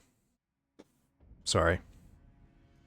It just, like, I didn't find Ghostbusters funny either. I genuinely can't remember the last American movie that I laughed at purposefully. I can tell you the last two movies that I laughed at were both because they were so bad.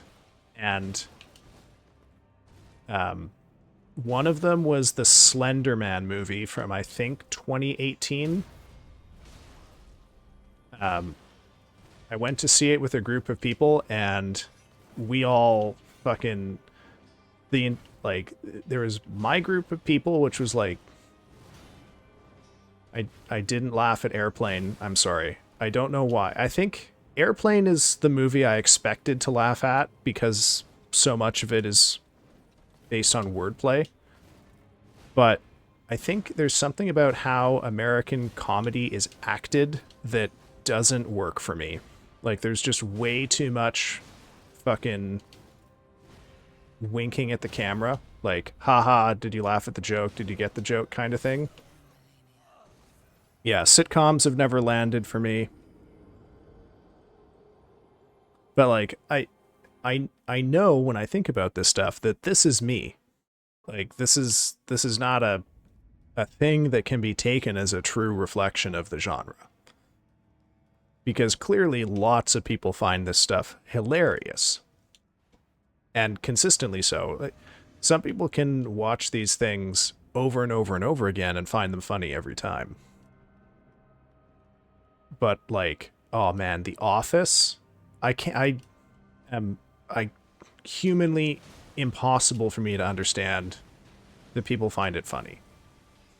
But clearly that's a me thing, right? That's like something is wrong with my attitude or my frame of reference here. But it's not like, you know, it's not like my sense of humor is sophisticated. I'd agree most American comedy isn't very funny, but I did enjoy some of the old stuff. The first season of The Office made you sick? Oh dear. Like, do you mean that literally, or just as in it was so bad it made you make the laughing motions, but vomit came out instead of joy? I haven't seen Naked Gun. I'm sorry. This year, hopefully, okay, my goal at this point is to beat Malenia before Night Rain drops. And Night Rain releases in a little over 2 weeks. So I may have to do some off-screen practice to get that happening. You see, now the Don't Call Me Shirley thing is the exact kind of thing I would find funny. Right? But something about the way that American comedy is acted or staged or set up or something just kills it for me. Oh man, Big Bang Theory makes me want to die. I can't believe that show. I can't. It's just, that show is so aesthetically unpleasant for me at every level. It like pains me to hear anyone enjoyed it.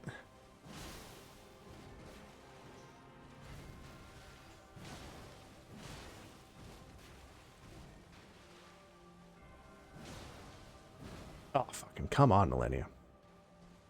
Oh, shit. Well, how do you milk bananas, Orphea? Share the wisdom with the class.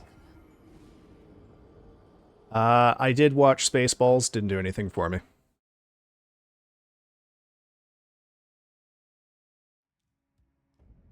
Big Bang Theory set autistic representation in media back about 500 years.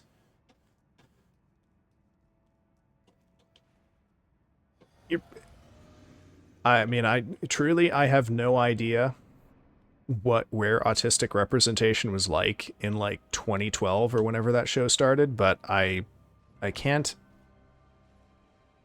disagree, Wayne. Can we discuss this with the entire chat? Milking banana, bro, we've been fucking milking centipedes all night.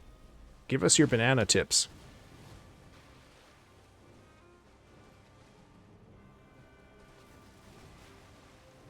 Oh, shit. I mean, I remember I once watched a TikTok, no, not a TikTok, a YouTube short, fuck, on, like, infusing cream with banana flavor, but it seemed like too much work, so I didn't bother. People used to compare me to Sheldon, like, all the time. Oh my god, that is ethering, man. It could be pretty easy to milk a banana, just blend it and strain the fluids out. Don't you need the fluids to milk it, though?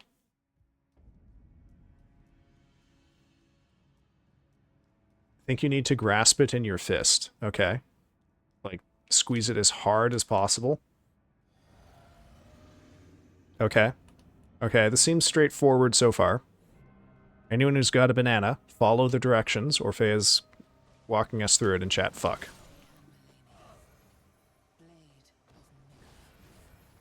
Oh, I see what you mean. Okay. Well, would you get then... like... what? Okay. The fluid that comes out when you squeeze a banana, is it the right consistency for milk? Or is that going to be cheating like the fucking melon milk? Truth be told, I've never investigated liquidized banana. Bananas aren't juicy. Not your bananas. Probably stickier. And bananas to me are not a juice fruit, they're a mucus fruit.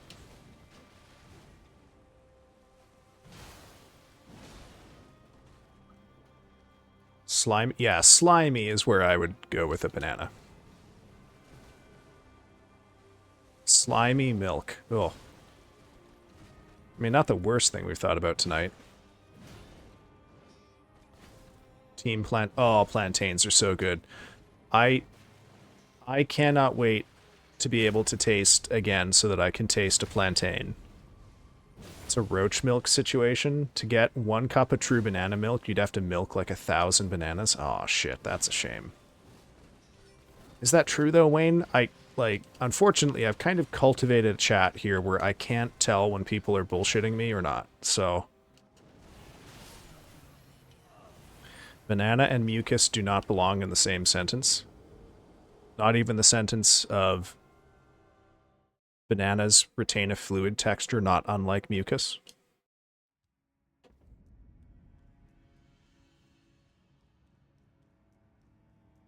Well, bananas don't have juice, but can things be juicy if they don't have juice?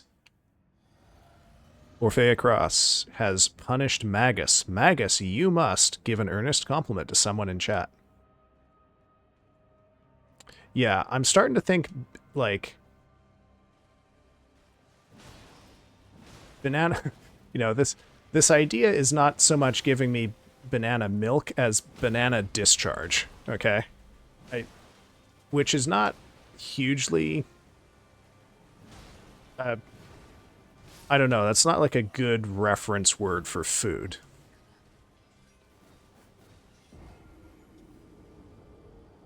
I mean, I guess it is technically true.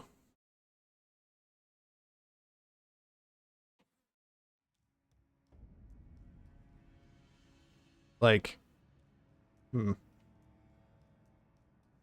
Okay, I mean, we could get into the semantic argument here about when something is juice and when something is discharge. But, okay, it's probably the closest. What are other discharge foods?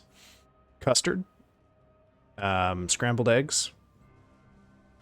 Sour cream? No, not sour cream. Cottage cheese. Actually, no, that's not true, because you don't squeeze any of that. Eggs in general, yeah, I could see it. Now, what's a food where you squeeze it and thick stuff comes out? You guys can't see me, but I'm horrified. Yogurt. Oh, yeah, okay. So I guess in this, with the yogurt comparison, like, my method of milking centipedes by squeezing them like a Go-Gurt tube produces centipede discharge instead of centipede milk. Italian dressing is food discharge?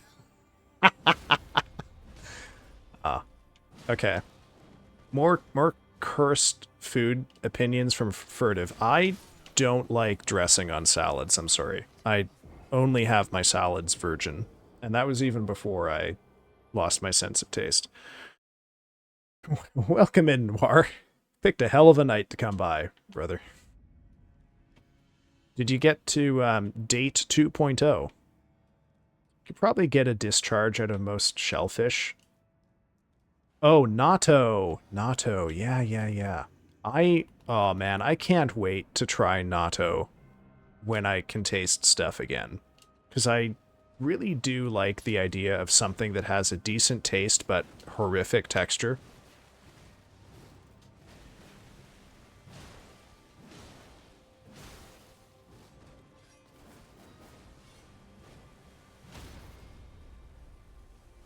You see the vision? Scallop discharge. What's up, Fur? Discharge is the worst word. Yep. Well, I mean, it's just where we, it's the fluid of a banana is discharge. I don't know, grapes? Do grapes have discharge? Oh, maybe this Saturday. It's still early in the week. Maybe I'll ask at work today, but I don't want to come off as over-eager. I mean, it was almost 2 weeks ago you had the... Oh, grapes have juice. That's right. They can't have discharge. Man, I gotta think about this.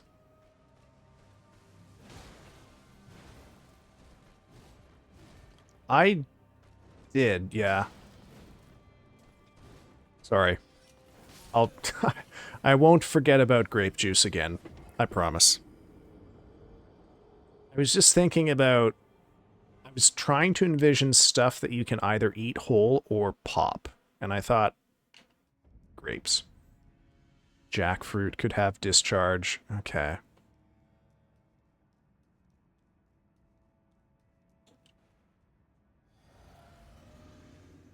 Well, we were discussing milking centipedes, and then we got to milking bananas, and it was pointed out that bananas don't really have juice, but they have fluid. So I proposed that you don't, when you squeeze a banana, you don't get banana juice or milk, you get banana discharge. Compliment from Magus. Orphe, you are genuinely a nice and unhinged person. Your way to looking at things is interesting and inspiring. You make me want to be a more unhinged person, especially in Penguin's chat. Once again, bringing out the shellfish discharge as a concept. Okay. Let's all think on that. We have a couple of minutes here because we're about to have an ad break. So while I discharge you to the BRB screen, contemplate how you'll spend the next 3 minutes here. We can go get some food, go get some water, take our medicine, or get up, walk around and stretch, or something as of yet unmentioned. All right, folks, I will see you in a couple of minutes. Enjoy the ads. Let me know what you get. What does John Twitch think my chat wants to buy? All right, folks, see you in...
I only think about things I shouldn't talk about in chat because this is my break from normal life where I have to be a regular kind of human being. Unmentionable things. Lobsters are centipede cousins. Lobsters, rats of the sea. Shrimp are the cockroaches of the ocean. Absolutely. I do like this. House centipedes change color like a lobster when they're boiled. Oh, really? Fuck.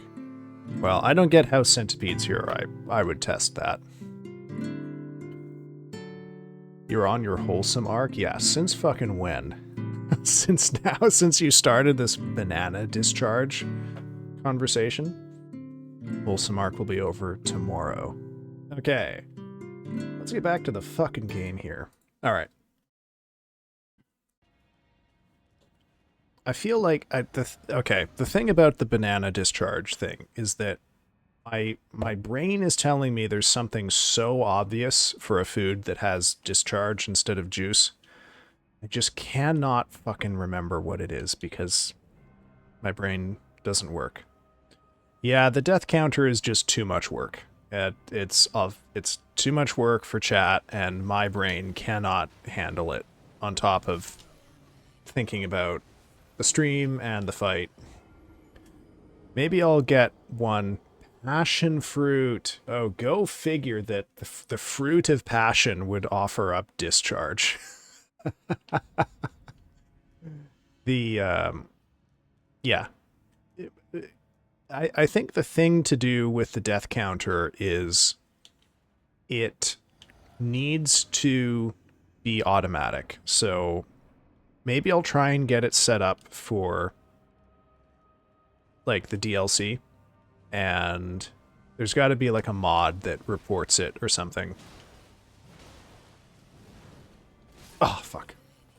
The milk of passion. Oh, that's what pilk is. The milk of passion. Gotcha. I found out I'm allergic to all seafood when I talk to my friends, and having a scratchy throat and teary eyes were not normal to have while eating lobster. Aww. Well, that's how I found out, basically, that I'm allergic to almonds, which is that I bought a bag of almonds one day to snack on, and my entire throat and mouth was so itchy. Then I realized that's not a normal thing, because probably if that were normal when eating almonds, I would hear about it more. But that is when I stopped buying almond milk, and I finally understood why my smoothies sometimes made me upset. Now I get cashew milk instead. Papaya juice is good. I like mango a whole lot, and that might be because mango is one of my remaining flavors. So it just, oh shit, works for me. I mean, you can milk anything if you try hard enough, but, well, I don't know. I think with some things, as we've discovered tonight, no amount of trying to milk something will give you milk if all it has to give you is discharge. You can milk durian. Oh yeah, durian is a good, yeah, because durian is pretty creamy. Yeah. I have had durian, and I didn't mind it. It smelled like gasoline, and it tasted like applesauce, and I was fine with that. It didn't really seem all that bad to me in the end. Welcome back, Wayne.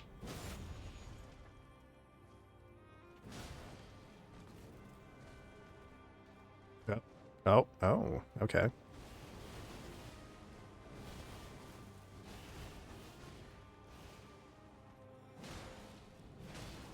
Durian mooncakes are an anathema to human society? I disagree. I've had a durian mooncake. It seemed fine to me. Oh, shit. I love durian because I love smelling petrol. Yeah, that might be it too, because I kind of like the smell of gas. It doesn't bother me all that much. So maybe I'm the right kind of fucked up to have a positive relationship with durian.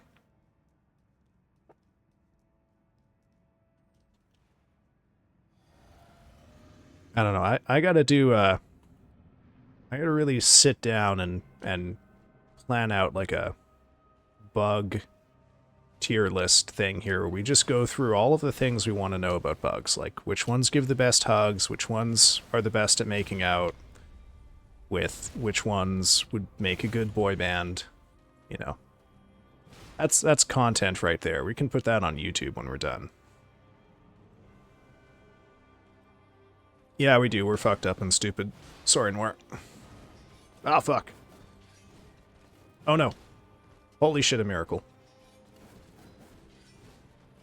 Oh, what the god damn it. Okay.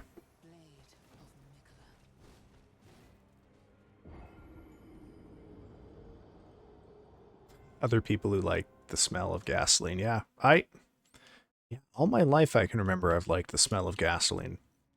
I also like the smell of gasoline, but durian doesn't smell like that to me. My senses are weird, maybe. Maybe you're just used to better flavors of gasoline, man. Are you only huffing the high-octane shit? I think Wayne and I are probably cheap, you know. We're used to smelling the bargain basement gas. Aw, shit.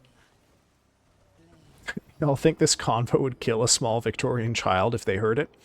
I think if you're a small Victorian child, you have already confronted mortality because you saw 2 out of your 5 peers get turned into chunky marinara sauce in a machine or cough up both of their lungs. So I think they are probably not only more tolerant than we are, they probably have way worse stuff to say than we do. Ah, dodged around that fucking blade, jackass. There we go. But Victorian children love toxins and sludge. Yeah, they do. They yearn for the mines.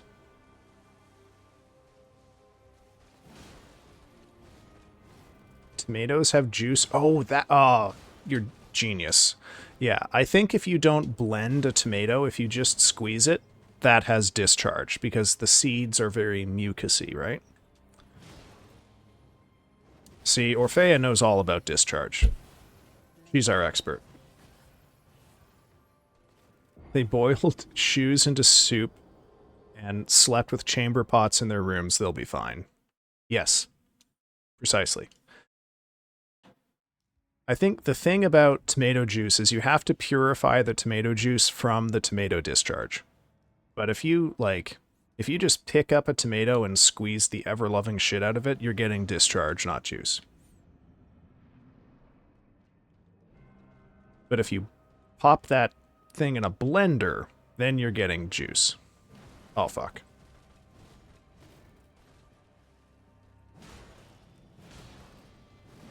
Oh, man. When I could taste stuff, one of my favorite, like, weird summer snacks was to go to the really expensive grocery store and buy one big, good tomato and just slice it nice and thin.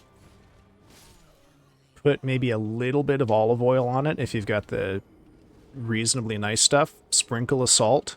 Oh, that's actually like a good snack.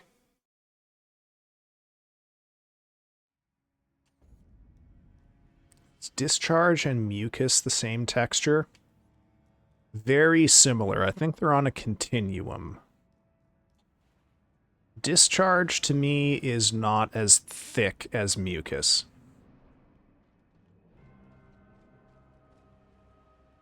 I could eat raw onions, also raw carrots. I am sorry to say, my stupidest allergies, I am allergic to raw carrots, so I can never really enjoy it. All mucus is discharge, but not all discharge is mucus. Okay, I'm gonna need y'all to explain this. Give me the... Because I'm now finding chat and I are on opposed senses here. Give me your reasoning.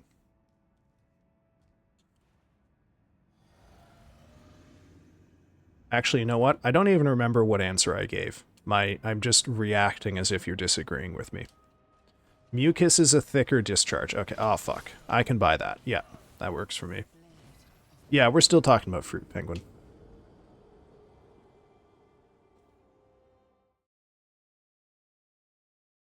I kind of want to know how, like, now I want to know if I, like, put a quarter cup of water in a bowl, how much,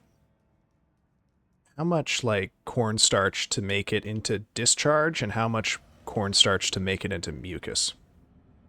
Too innocent to think about other things? I hope not. You're an adult, right? You should know what else discharge can do. But isn't discharge defined by its unwanted or unwarrantedness and not its texture? Squeezing a tomato would give juice. I mean, let me put it this way. Who actually wants what comes out if you picked up a tomato and squeezed it in your hands? Is that good for anything? Thick water is a thing already? Oh yeah, that's right. There is thick water. I always forget about that. I don't know what makes a fluid non-Newtonian. I'm gonna need the physics people in the room to tell me that. Because I used to hear that, like, what do they call it, like oobleck or something, the weird paste that you can make from water and cornstarch. I used to hear that called a non-Newtonian fluid, but I don't know how much it's actually, like, legitimate. A tomato hater?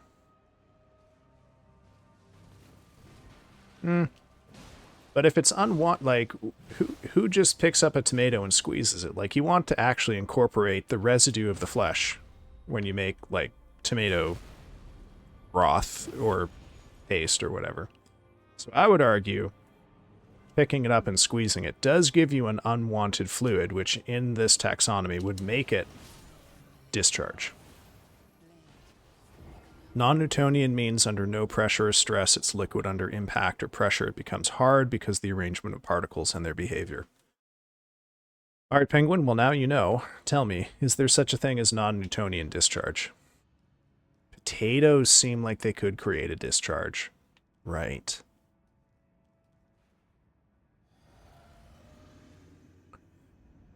You know, I never really think about potato water, or potato milk, or potato discharge. I tend to only comprehend potatoes in their solid form.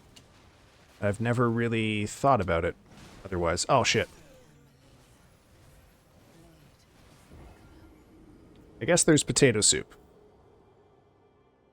Woe to me. I forgot about potato soup.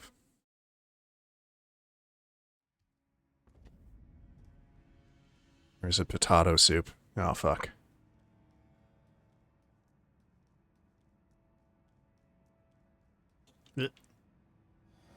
I'm getting to semantic satiation on the word discharge. Good.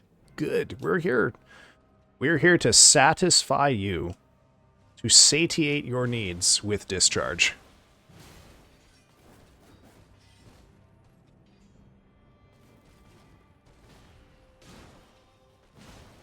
Now, you might be saying, that sounds like a good thing, and I gotta say no. Not all needs should be satisfied.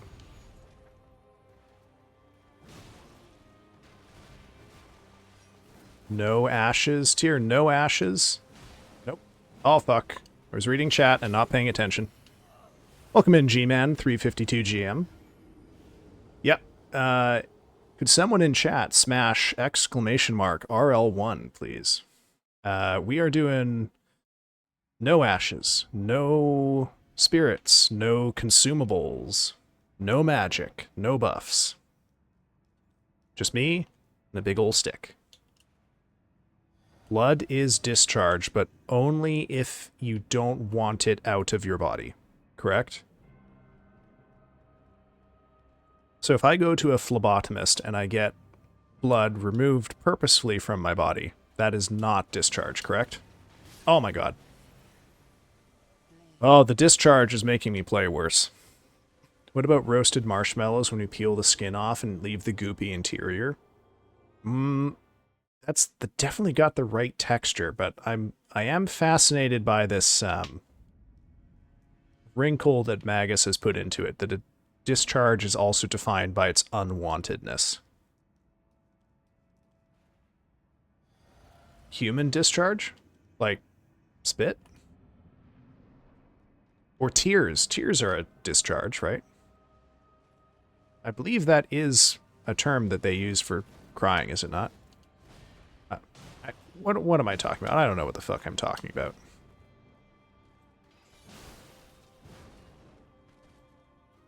Anyway, welcome in, brand new chatter. And I'm sorry. Eye gunk, maybe. Oh, yeah, that is discharge, isn't it? Okay. Oh, shit.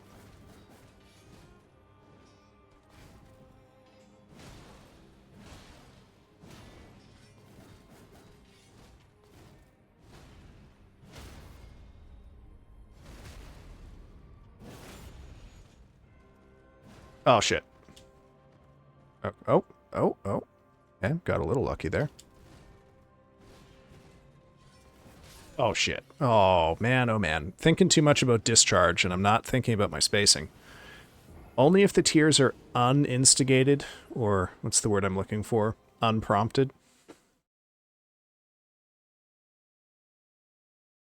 That kind of varies between being discharge and mucus. Oh, again on the discharge versus mucus thing.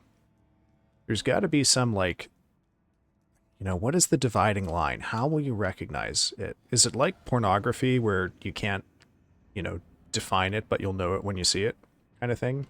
What is mucus versus what is discharge? Oh, man, now we got to triangulate. We got slime in the equation here, too.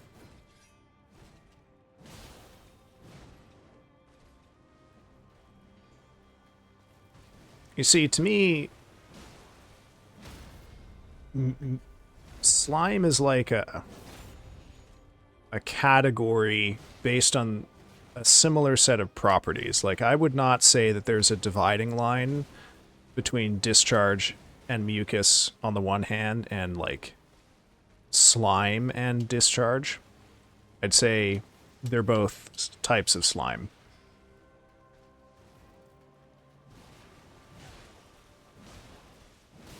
Don't think I'll ever recover from this chat. That's fine. We're all changed by our experiences, Penguin. It's good to abandon what didn't work for your previous self and develop a new you. This new you is full of discharge. Oh, isn't chat great? Slime can be non-organic. Discharge is always organic. Mucus is both organic and thick. Okay. You'll be reborn in the discharge. You've crawled into the pool of primordial discharge and emerged a new penguin. Yeah, that poor guy who wandered in here and asked me a question about the run and immediately got confronted with the discharge. Chat, I'm so sorry. Also, if that guy's still here, you're a trooper, brother. Welcome in. And if not, I understand. Yeah, we never did get the full banana milking process here.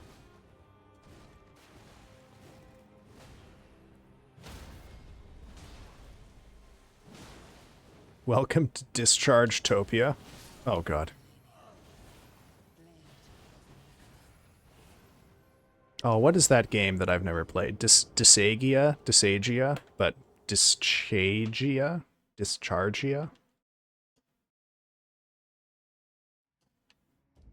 What do you need help milking? Centipedes. Would your squeeze it in your fist as hard as you can method work for a centipede? It's a fun game. I love the penguins in it. There's penguins in it? Oh, shit, man. Synchronicities happening in chat here. Oh, fuck.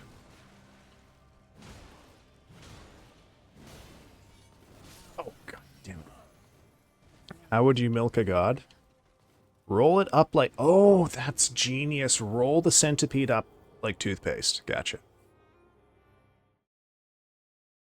Yeah, see here... Okay, to supplement the spider toilet paper, I had envisioned instead centipede toothbrushes, but I like this. Look, I don't think the centipedes don't... Centipedes aren't inclined to milk in the same way that a cow is. I think it's going to be a traumatic experience either way.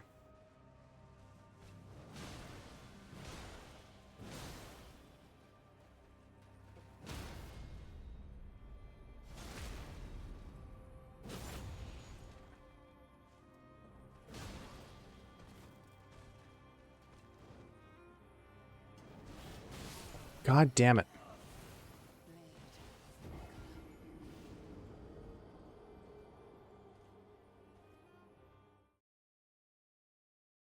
Trees create discharge. Sap. Yes. Okay. Fair. Fair.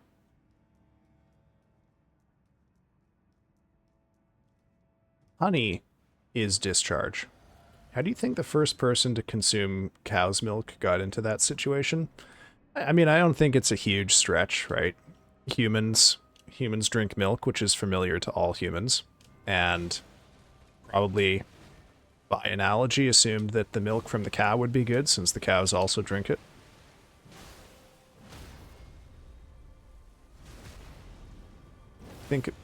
Yeah.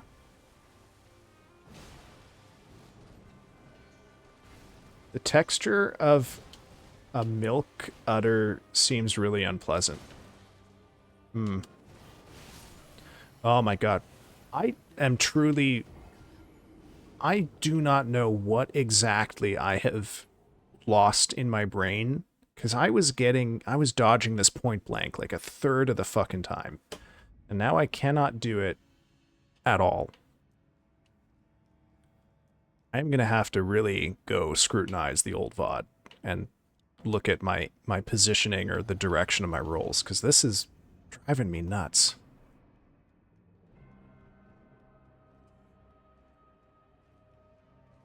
I think, like, my question with cheese is not so much, like, who was the first to eat it, but how did it happen the first time? Because it's not, like, a straightforward process to make cheese, right?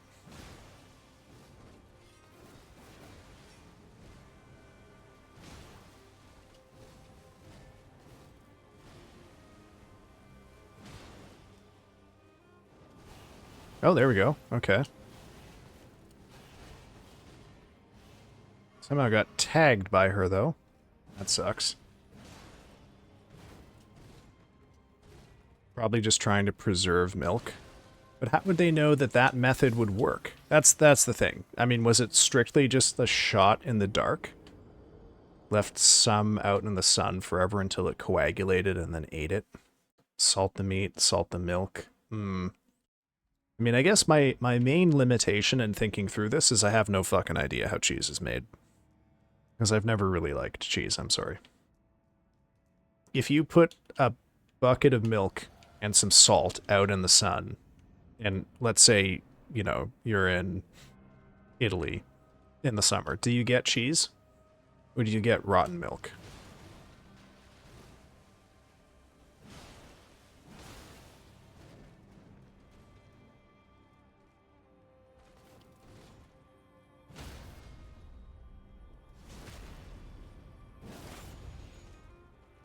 Cheese milk discharge? Put the salt meat in the salt milk?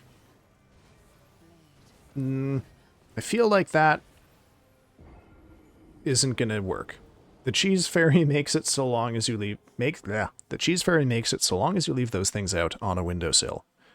Oh, okay, and then the cheese fairy is just, like, wandering around and, you know, like, gray lines of stank waft into its nostrils, and it starts waving its hands like a pair of wings and floats off towards the cheese. I'm off to war, washing dishes, BRB, alright, see you later, Angel. Thanks for stopping by. Happy washing. Rotten milk, but if the coagulated solids were all together and separated from those liquids, those would be cheese. Okay. I admire the bravery of the first person to try that. I also want to know, like, how many people did earnestly try to milk pigs before we decided that's just not an animal for milk? Oh, shit. Damn, I got juked. Those were definitely some kind of freak. Hmm. Or adventurers. Hard to squeeze the milk out of a pig. Well, yeah, but people milk goats, don't they? And those things are not amenable to being milked. A lot of people, I bet, probably got sick from it. Dog or cat. Well, see, the thing is a pig is large. And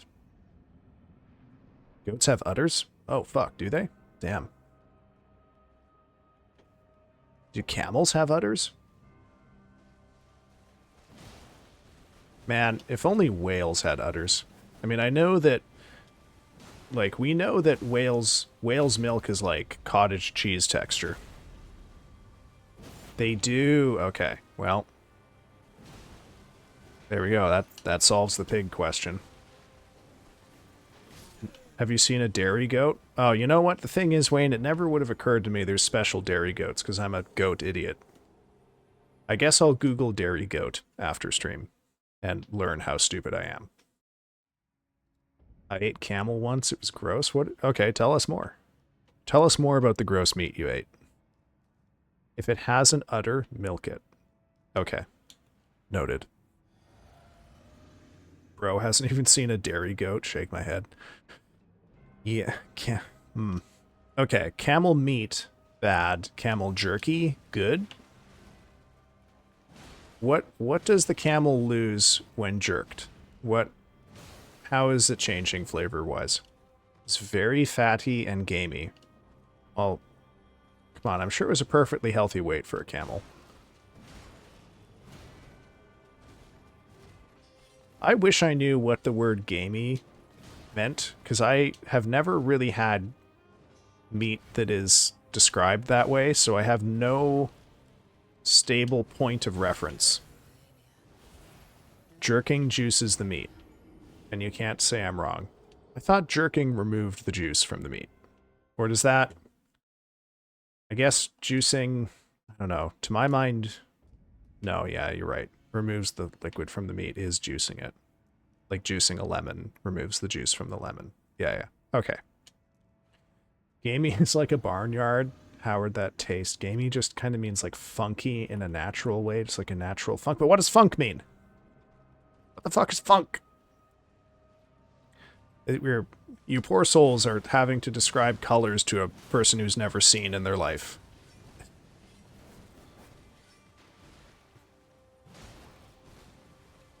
Oh shit.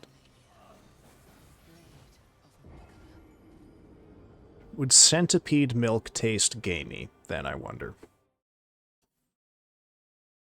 If you eat something that tastes a little funky, you'll know it. Okay. Are there vegetables that taste gamey?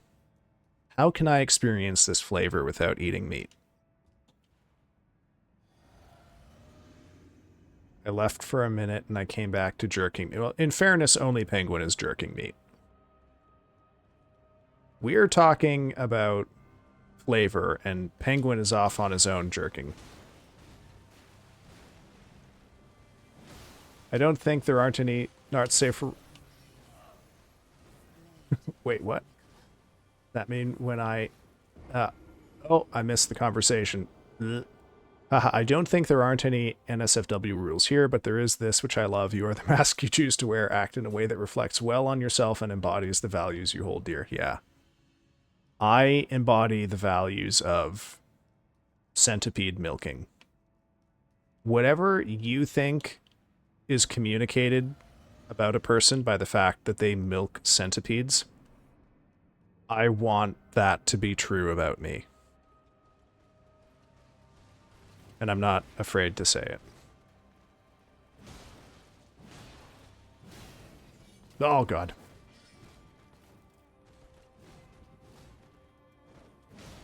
Oh. Miracle, she missed. Furtive Furrow is still somehow my kind of streamer after that. I mean, all this tells me, Penguin, is that deep down, you want to see a centipede milked too. And you just want someone who's willing to take you there.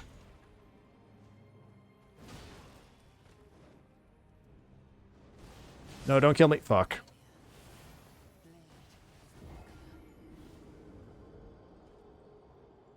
It's okay. You don't have to say more, Penguin. I understood what you meant. My values in chat are chaos and curiosity with a hint of loneliness. Well, that's my values as streamer, too.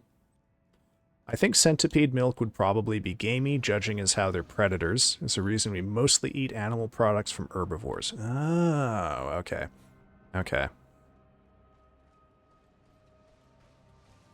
So eating a centipede is sort of like eating a bear meat. Okay. Centipedes, the bears of the insect world. I can't get the timing for the double hit down on that either. Shit sucks.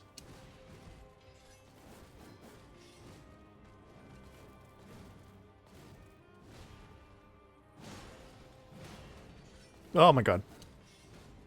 No, there should be a clip function. It's just sometimes slow. Centipedes are less like bears and more like big cats. Okay, well, we'll have to eat all three, Wayne, to find out. I mean, okay. Do people eat lion meat or tiger? Well, I guess people do eat lion and tiger meat, don't they? Be like drinking leopard milk? Well, okay, the thing is, though, is that... Oh, I broke your rules, Furtive. I said bombardiro crocodilo. Well, I mean... The thing is it's about your values, so you just have to be honest with yourself, Penguin, about whether that is really a reflection of who you want to be. And if it is, then you didn't break any rules. You can eat lion and tiger meat. It's not a super common practice, fuck. Especially since they're endangered now. Oh god.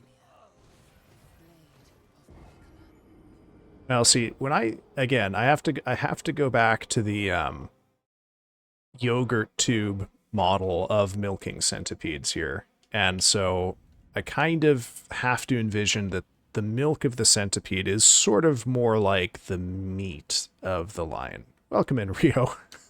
How you doing, man?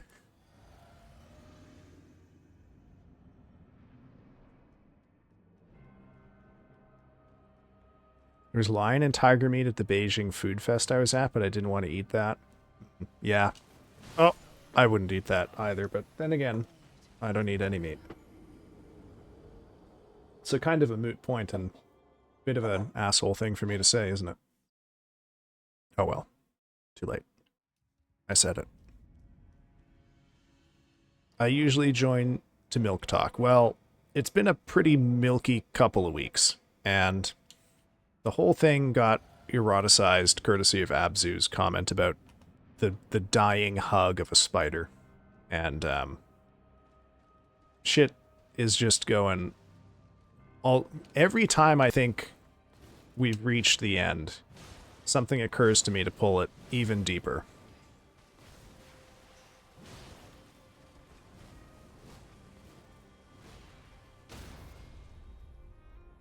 Yeah, probably wasn't harvested ethically, so that's probably a good thing you didn't eat it. Not really why it would be an asshole thing to say. That might have been a joke. I honestly can't remember what my thought process was, and I said that thing like a minute ago. That's kind of where streamer brain has me right now. Oh, fucking goddamn it.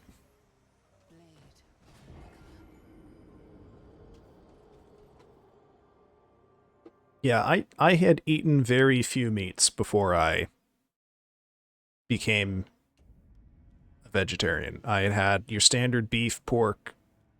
It had sheep. I don't think I ever ate goat. I don't think I ever ate rabbit. I had turkey, but no birds other than turkey or chicken. I had salmon. I had tuna. I had mackerel. I had octopus. I had octopus on sushi, in fact. I had calamari. I had all of the bugs I talked about eating before. Although, you know, meat is arguable, but they were definitely animal products. Fuck, yeah, I think that's it. I have, unlike penguin, I've never knowingly eaten human skin or meat. I've never had rabbit. Rabbit once wasn't that good. Oh, I've had eel. Also on sushi. Like, well over, in terms of diversity of meat, well over half of it comes from sushi. I'm definitely a turbo omnivore, but I try to source my animal products from the best sources available, which is kind of impossible when it comes to animals like big cats. Yeah. Penguin, who did you eat? Himself. I'm sorry to say. His own being. I hear human tastes like stale pork. Oh, I have no idea. What does stale meat taste like? I don't know that reference point. Aw, come on. What the fuck was that? Okay.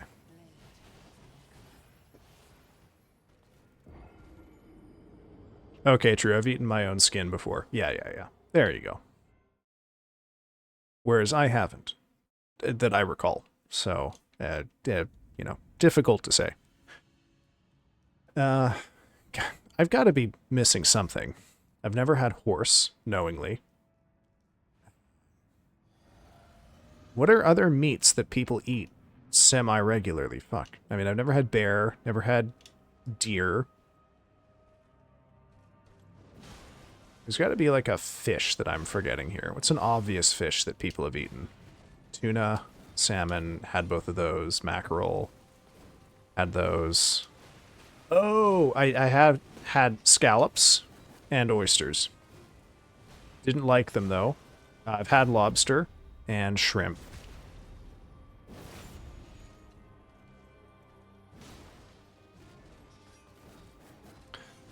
Used to have a really bad habit of biting my lips. Oh, eating lip meat. Oh, that sucks. But I'm glad that's in the past tense for you now, Wayne. Shit. Do you guys remember reading or learning about that flight that crashed in the Andes Mountains and the crew that survived had to eat the others? Yes, I do remember reading about that. You had elk or bison? Nope. Elk or bison were good. Hmm. I did have an opportunity to have elk, but I turned it down.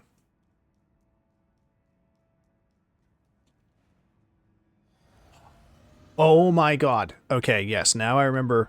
Oh, arguably my favorite meat product I've ever had. I had sea urchin roe sushi once, and it was honestly fucking, oh god damn it. It was incredible. Genuinely one of the most delicious things I've ever had in my life. Um every bite tasted like the sea breeze, and it was so overwhelmingly good. The order came with 3 of them. After the second one, I legitimately thought I might cry if I ate the third one right away. So I had to wait and eat something else. Yeah, I was at a little hole-in-the-wall sushi place near a ferry, and it closed like 10 years ago, and it's a shitty sandwich shop now. You had swordfish? I have not. Sea urchin is good. I'll have to try it sometime. I'm a big sushi enjoyer. Oh yeah, please do. I don't know if it's many places have it, but definitely.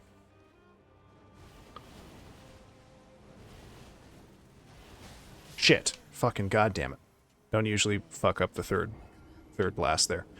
Oh well, thank you for keep rubbing it into my face that I'll never taste it. Well, sorry. I won't ever if it's any consolation, I'll never taste it again either. Good uni is that sea urchin roe uni? Or is it uni? Uni? Anything below fresh is the worst. Uni is good in Hokkaido. Yes, I will say I live in a part of the world where it is also harvested fresh. Um, yeah. Yeah. That's I legitimately cannot think of anything else that any other meats I've eaten. Shit.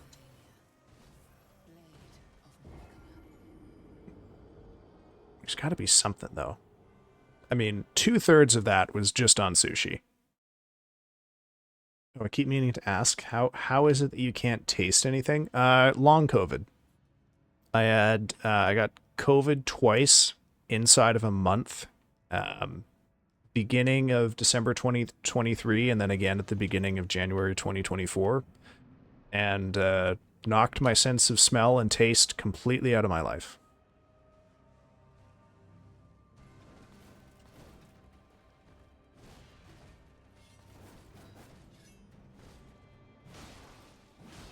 But it is, you know, I will say, you know, it's, oh shit. It is not completely gone, because I can still kind of taste acidic things pretty well. And it is, like, very, very slowly coming back. In particular, I'm getting better at tasting sweet things. So that's returning. But savory and salty things, or just things that have a mild flavor, I still can't taste. Shit. Oh, lucky me on that one.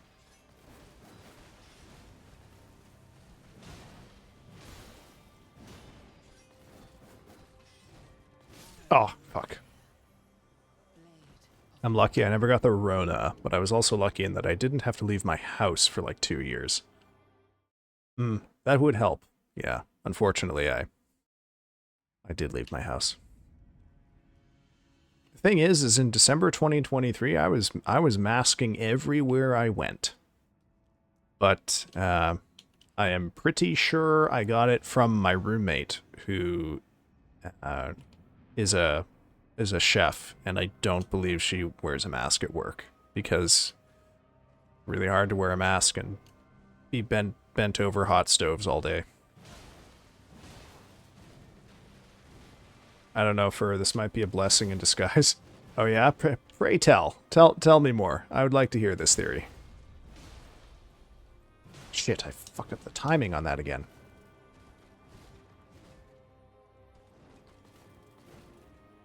I got it back in 2021, and it made my hearing slightly worse, livable but kind of annoying. Oh, okay, here's the thing about that, Noir, is I can't taste the taste of spicy things, but I can still sense spiciness just the same as I could before. I wish that's how it worked. I will say, though, what I could do briefly in, like, January, February of last year is I could drink shots of vinegar without gagging.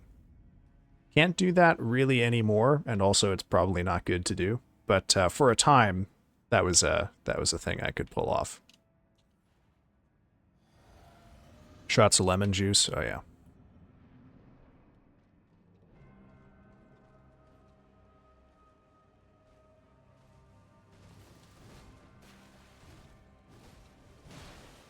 Gotcha.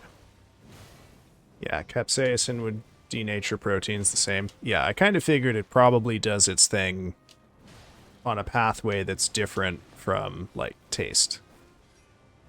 But I don't really understand the chemistry of taste, so don't really want to offer my uneducated speculations on that.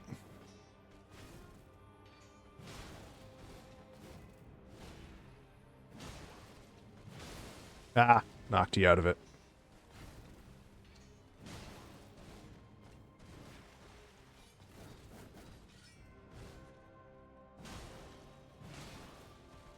Oop.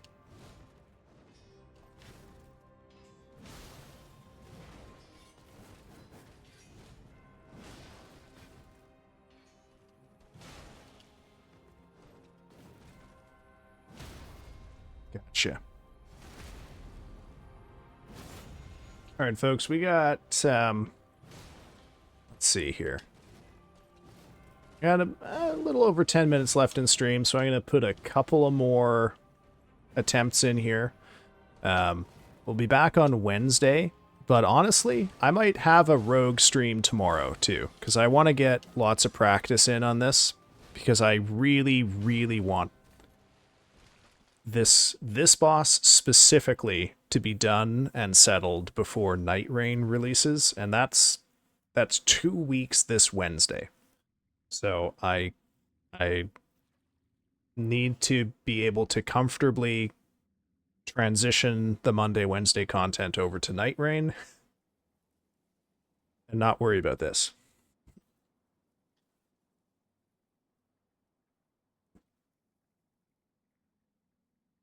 Yeah, I mean, I will say I didn't have a spectacular relationship with food before I lost my sense of taste, but um, I would say the thing that losing my sense of taste fucked up more than anything for me is my cooking, because when in any of the effort that you could put into making food offers you no rewards at the level of taste, you just kind of like I mostly just eat for sustenance now, which is like, a standard meal for me involves like steamed vegetables that were frozen, and then beans, and then rice or noodles if I feel like making a soup. And I eat something like that. Oh, oh, damn it. Got hit on the last clone. I eat something like that probably 4 meals a week. Um, and yeah, it's pretty basic. I mean, it's functionally speaking just slop.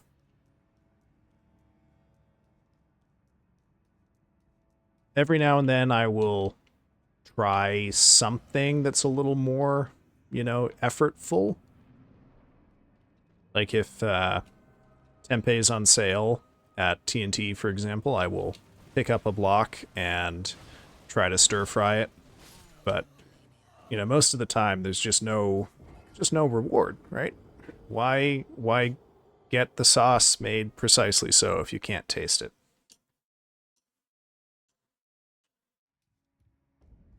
On the other hand, though, I do still cook when I have people over. It's just, you know, not a not a particularly regular thing for me. I ever had stinky tofu? I don't know. I don't think so.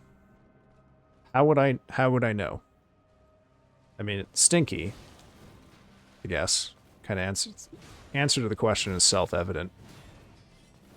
Is it like a special kind of tofu that I would buy?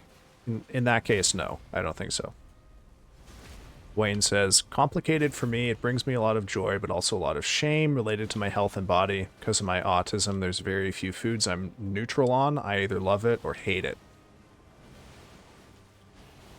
Oh, shit. God damn, I was reading chat, trying to dodge.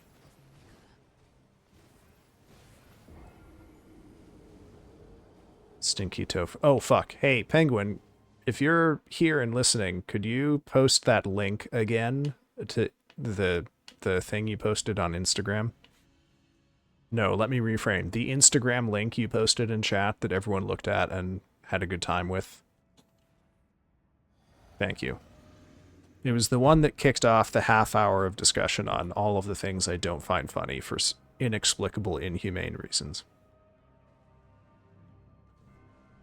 Japanese brain rot, if I'm recalling correctly.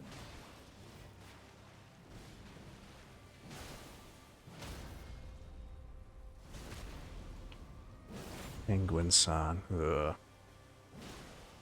Raw paneer. I don't know if I've had paneer.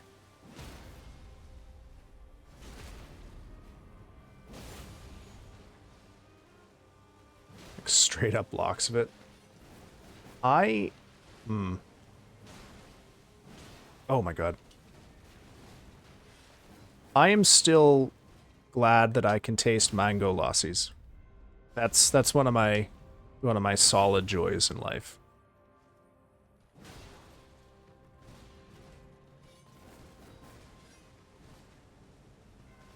Shit.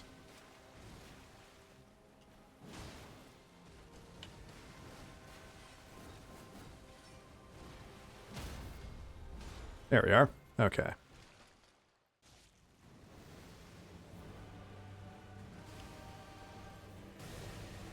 if it took me this long to not fuck up the bit where I make her miss with the flower.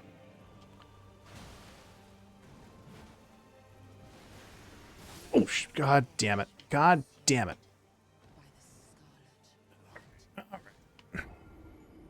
Okay, I think we will... Technically, paneer is cottage cheese, but when I say cottage cheese, people think of the sloppy, gooey, sweet mess. Well, what is the definition of cottage cheese, then? But paneer is good. On God. I believe you wholeheartedly. Many, many, many people have told me that paneer is very good.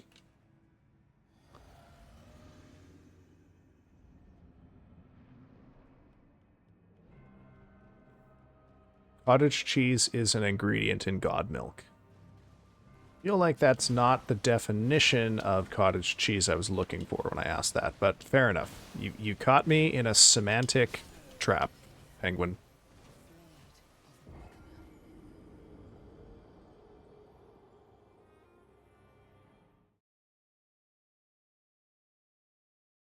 Well, hopefully your god milk doesn't curdle, and therefore we don't get girdled spilk at the end of that stream. Okay, folks, I think it is about time for us to wrap up here. We've been going at it for long enough, and honestly, last half hour, I've been playing like shit. So probably I'm getting a little too on the tired side to keep going here. And we scared off a good chunk of the folks who joined us on the raid today, but for anyone who did stay from the raid, thank you. And for anyone who is here new, we had a couple new folks. Thank you for sticking around throughout all of the absolute worst fucking shit arguably I've said in up to a day. So let's see who's on, who we can raid out to. How many we got? Oh my god, Twitch, stop autoplaying on the front page. Okay, we're a pretty small crowd tonight, so we'll go for someone a little on the smaller side here. Yeah, girdled spilk. It's one of the things I introduced to Penguin that took him to a mind break. Okay.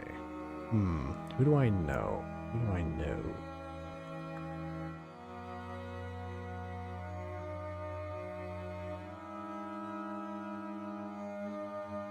Oh, they're all too big. Okay. Oh, I can raid this person. I think Orphea knows them. This is, Oh, Orphea's gone. Alright. We are gonna raid Breezy Pop, who I've seen around in Orphea's chat. Let me get this all set up here. Alright, folks, thank you for joining me tonight. I'll be back possibly tomorrow, definitely Wednesday for more Malenia. Hopefully I can actually prevail at some point. And, yeah. Oh, sorry, one sec. If you aren't in there already, please join the Discord. Otherwise, you know, you'll just have to watch Twitch for your notifications. Okay, I am rambling now. Okay, raid. I'm gonna press the button as soon as I can. I will see y'all another day. Bye-bye, folks.